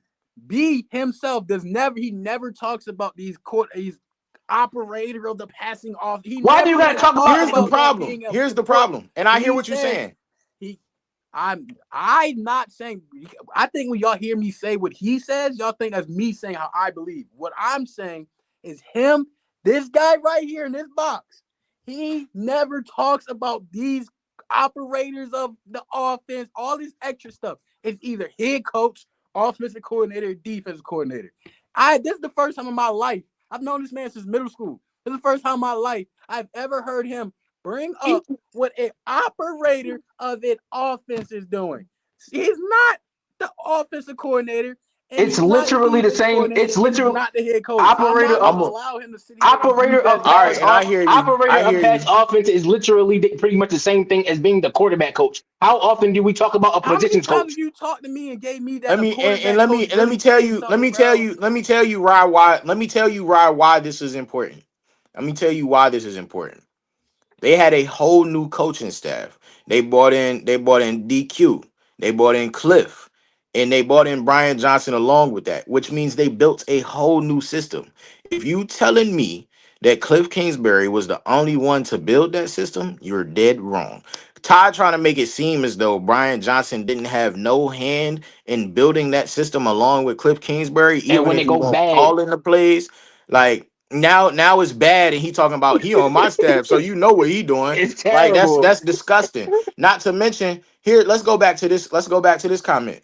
What happens if Mike McDaniels becomes the OC? I'm gonna tell you the problem with your comment. The problem is you thought you was being funny and telling me that what happened if Mike McDaniels become the OC or Mike McDonald. The problem is we know what type of offense he run. It's gonna be the same thing that we just talked about with Kellen Moore. If you know what type of offense Mike McDonald run, and you go out there and you see him running this game managing, lackluster, no motion, That's not him. hitches and little nasty nothings out there with the Eagles offense. I want you to again tell me that it's the OC and that it's not the team that's running the same offense. Nick Sirianni built that offense for Jalen Hurts, and he hasn't let nobody fix it since. The only thing I'm trying to tell y'all is, is we keep seeing these OCs who don't do in the I'm gonna tell you what the biggest problem is. The biggest problem is Nick Sirianni hasn't went out and gotten an OC that he's comfortable with, that he's comfortable running his offense. He's went out and got people that don't fit the scheme that they want to run, right? Kellen Moore didn't fit the scheme they want to run. Kellen Moore was just a good play caller, and they also once again had the best rushing attack we've seen in what, 10, 15 years? So it worked. It was fine. They didn't you didn't hear nothing about no hitches. We was running the ball all year. This is a problem if Mike McDonald comes and they still running the same type of offense, then what? If you don't see no exotic motions, if you don't see no exotic passing concepts, then what are you gonna say? You can't keep telling me that this not their offense, and you see it, and you every year you're still seeing the same lackluster offense. I don't care about the play calling itself, but when you go and watch these offenses at base level, they're still the same. You're not seeing exotic nothing coming out of those offenses. Every year at base, they're the same. I'm trying to figure out. I just genuinely want to know what y'all think. It Yes, you're right, Pop. He runs a West Coast offense. So if Mike McDonald becomes their OC and they don't run a West Coast offense, whose offense is it? It's clear whose offense it is. It's the team's When offense building for Jalen Hurts. when Kellen Moore come there and you see he got when and here's the problem. Here's the problem I got. This was do y'all remember when Kellen Moore was the OC of the Dallas Cowboys? Do y'all remember what Mike McCarthy was upset about? Mike McCarthy was like, bro, we just don't run the ball enough. I want to get back to ground and pound offense. Y'all remember that happening? Air raid system. That's why we bought Zeke back, right? Like we bought Zeke back because Kellen Moore was like, honestly, Zeke kind of washed now. I'm cool with Tony Pollard. Tony Pollard fits what I want to do even better. Tony Pollard's a better receiving back at this point than Zeke is, right? Because we was running an air raid offense. You ain't see the Eagles run no air raid offense last year. Not one time. You ain't see the Eagles run no air raid offense. That's what I mean when I say, bro, these offensive coordinators is not running their scheme. They're doing the best that they can to run somebody else's scheme, and it's Nick Sirianni's scheme. Does Nick Sirianni let them put a little damper on it, a little something on it? Sure, maybe he does, but at the basis of it, if Nick Sirianni don't sign off on it for his quarterback that he knows better than anybody else, y'all can't tell me y'all think Nick Sirianni, the guy that y'all know Nick Sirianni to be, y'all can't tell me y'all think he letting folks come in there and change his offense every year. Come on, dog. This makes it obvious. These aren't new coordinators. These guys have been around for a long time. And we see how they look before they get here. We see how they look when they get there. And then we see how they look after they get there. And they look exactly how they look before they got to Philly, how they look when they leave Philly. Kellen Moore, he has literally just had an air raid offense in New Orleans with Tyler Shaw. Just turned Tyler Shaw into arguably rookie of the year. Air raid guy. That's how he looked before he got to Philly. But that little gap when he got to Philly, just straight run heavy. Just we just ready run the ball all game. Rely on our defense and run the ball. He only place he ever did that. Do y'all remember at the beginning? Hey, Ryan, you was there. Do you remember at the beginning of last season when they had lost them like 2-3 games, I believe it was? What did your boy ask them to do? He said, what did he say? He said, Kellen Moore, please give Saquon Barkley the ball. I remember that. So this is all I'm saying. Like I ain't saying that y'all are wrong in saying that these offensive coordinators get to add some of their little nuances to it. But that's not, these offensive coordinators is not changing the offense the way that people are trying to talk about it, in the sense that, yo, it's the offensive coordinators, bro. He ain't never had the same offensive coordinator. He's had the same head offensive coordinator. He ain't had the same co-offensive coordinator. And you know who the head offensive coordinator is? It's the guy that for years we've been talking about, hey, bro, why he don't just like really, has he really given up the play calling duties? Has he really given it up yet? Is that not what they talk about every year? Every year they be like, has he really given up the play calling duties? Yeah. I mean, it's hard to It's hard for people to really accept when they see. because It's he's hard for the way players to Hurts accept. plays. It's It's hard for people to accept it when you see an offense because this is the thing that people ignore about coaching and playing at the same time. It's hard for everybody to accept, and it's not just the Eagles. It's hard for people to accept when they see a player go out and play great, and then with the same coach go out and have a bad year. So now they're saying, yeah, the coach had to change something because it's not working like it did at first. No, that's not the case at all. The players still have to go out there and do their job. Just how we seen when Saquon had the rushing title in 2K, the same approach was this year. You know what the difference was? The offensive line. It wasn't the play calling that changed until they forced them to change it by saying, yeah, we're not going to be able to win these games like last year, just strictly running the ball. We're going to have to throw the ball. We run every play. We're going to be punting left and right, behind the sticks, everything. We got to throw the ball eventually. So that's not changing your Now we got to scheme. throw the ball, and what happened? Like it's right there. The proof is in the pudding with that alone. Saquon's been there for 2 seasons. This is the first season last year that they had an elite run game with Saquon being there. The second season, Saquon just was what was Saquon? Was Saquon even top five this season as a running back? I don't think so. I don't think so. I don't think so. I think he had the same coach. Which I think means he you had the needed, same depth chart. which means to win, you needed Jalen Hurts to be what, top 10 as a quarterback? I think we had the same depth chart. So basically, you saying that my coach that just won us a Super Bowl just said, yeah, we won a Super Bowl. We about to run something totally different. I'm bored. Let's try something else. We just won the bowl. We ain't trying to go back. We're gonna try something totally different. Nah, I That don't don't make believe that the systems are completely being changed, but like how I tell you about with JD5 and how I told you he was going to have a sophomore slump. Most teams, once you put it out on film, once you do something good for the first time, teams see it, they change it, they adjust, and then they try to stop it. That happened with the after the Eagles won, they not you can't run the exact same offense, obviously, but what makes it worse on the case is that they're getting new coordinators. So then you got to deal with, say, with Patullo. He came in after they won the Super Bowl, but he didn't win the Super Bowl. So now he has to deal with the system that's been ran, that everybody has seen, everybody knows. And then, because like y'all said, they don't change it much. You can only do so much with Jalen Hurts as the quarterback. You're at a disadvantage, and that goes back to my point from the jump when I was saying you need both. You can't have either just Jalen Hurts or a good coordinator. You need both a good coordinator and Jalen Hurts.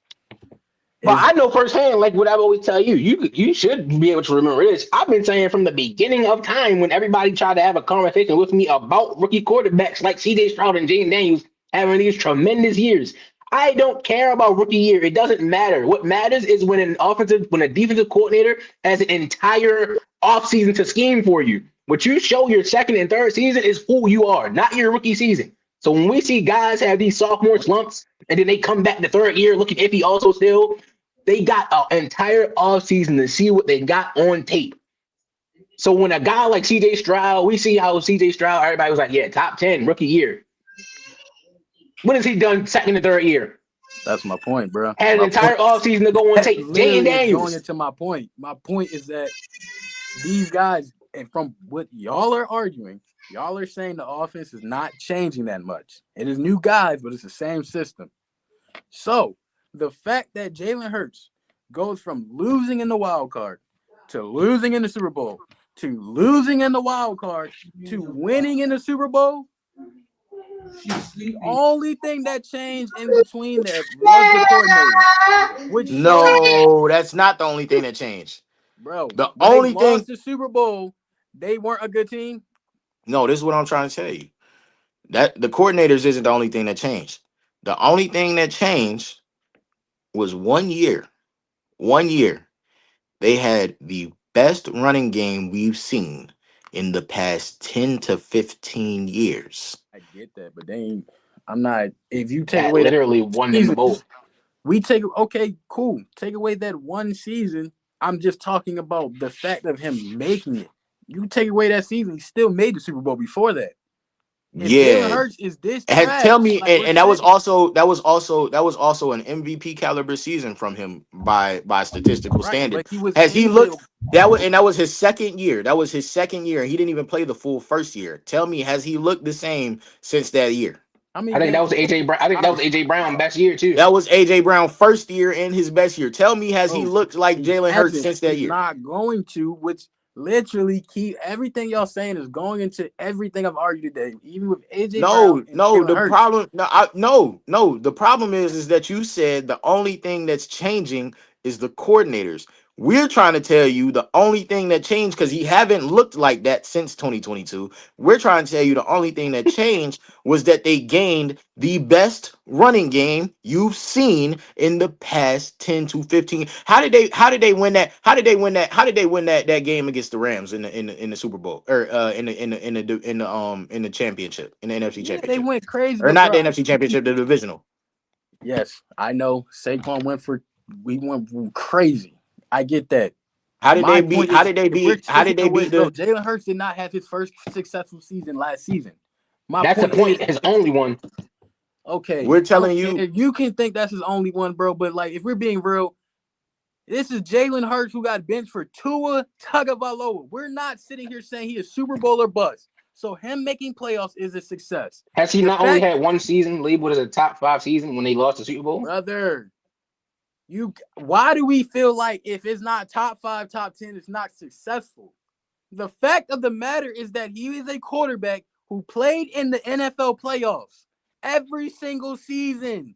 So my point is that you can win with him, but clearly you need some extra pieces to get over the hump. Jalen Hurts, he's lost in the wild card multiple times, but he's been in the Super Bowl multiple times. Y'all keep talking about the one season with Saquon. Cool, take that away. He still made the Super Bowl without him. My point is That's that kind. no, you're not. Your point is nothing. My point is literally everything y'all are saying about how the coordinators and Jalen Hurts, he hasn't been the same. Everything, that's literally everything I've been saying. The sophomore slump. If y'all are saying that they're running the same offense, say y'all are true, and they're not changing anything up really. They're adding just a little bit of this and that. Every team knows what they're running then. They've seen it already. So they're going to know how to play it. So y'all would never expect him to do exactly that. And he hasn't. He hasn't put up the MVP numbers, but he has won. That's the difference. These coordinators know when they come into the job, they're not going to get the Jalen Hurts that was an MVP candidate throwing for 4K. But they're going to have to try to win in that situation. That's my point. Y'all look at stats. I don't know. I've never been a guy that's like, oh my God, success is you had to be top 5. You can win. You're saying about that. I ain't talked to you about no stats. Well, he's saying top 5. B's talking about stats. I'm saying in general, if we're just here to No, win, if the no, goal is B here is to trying to win, tell you, B is trying to tell you that the one successful season in terms of statistical value that Jalen Hurts has had was the very first system that the offense was run.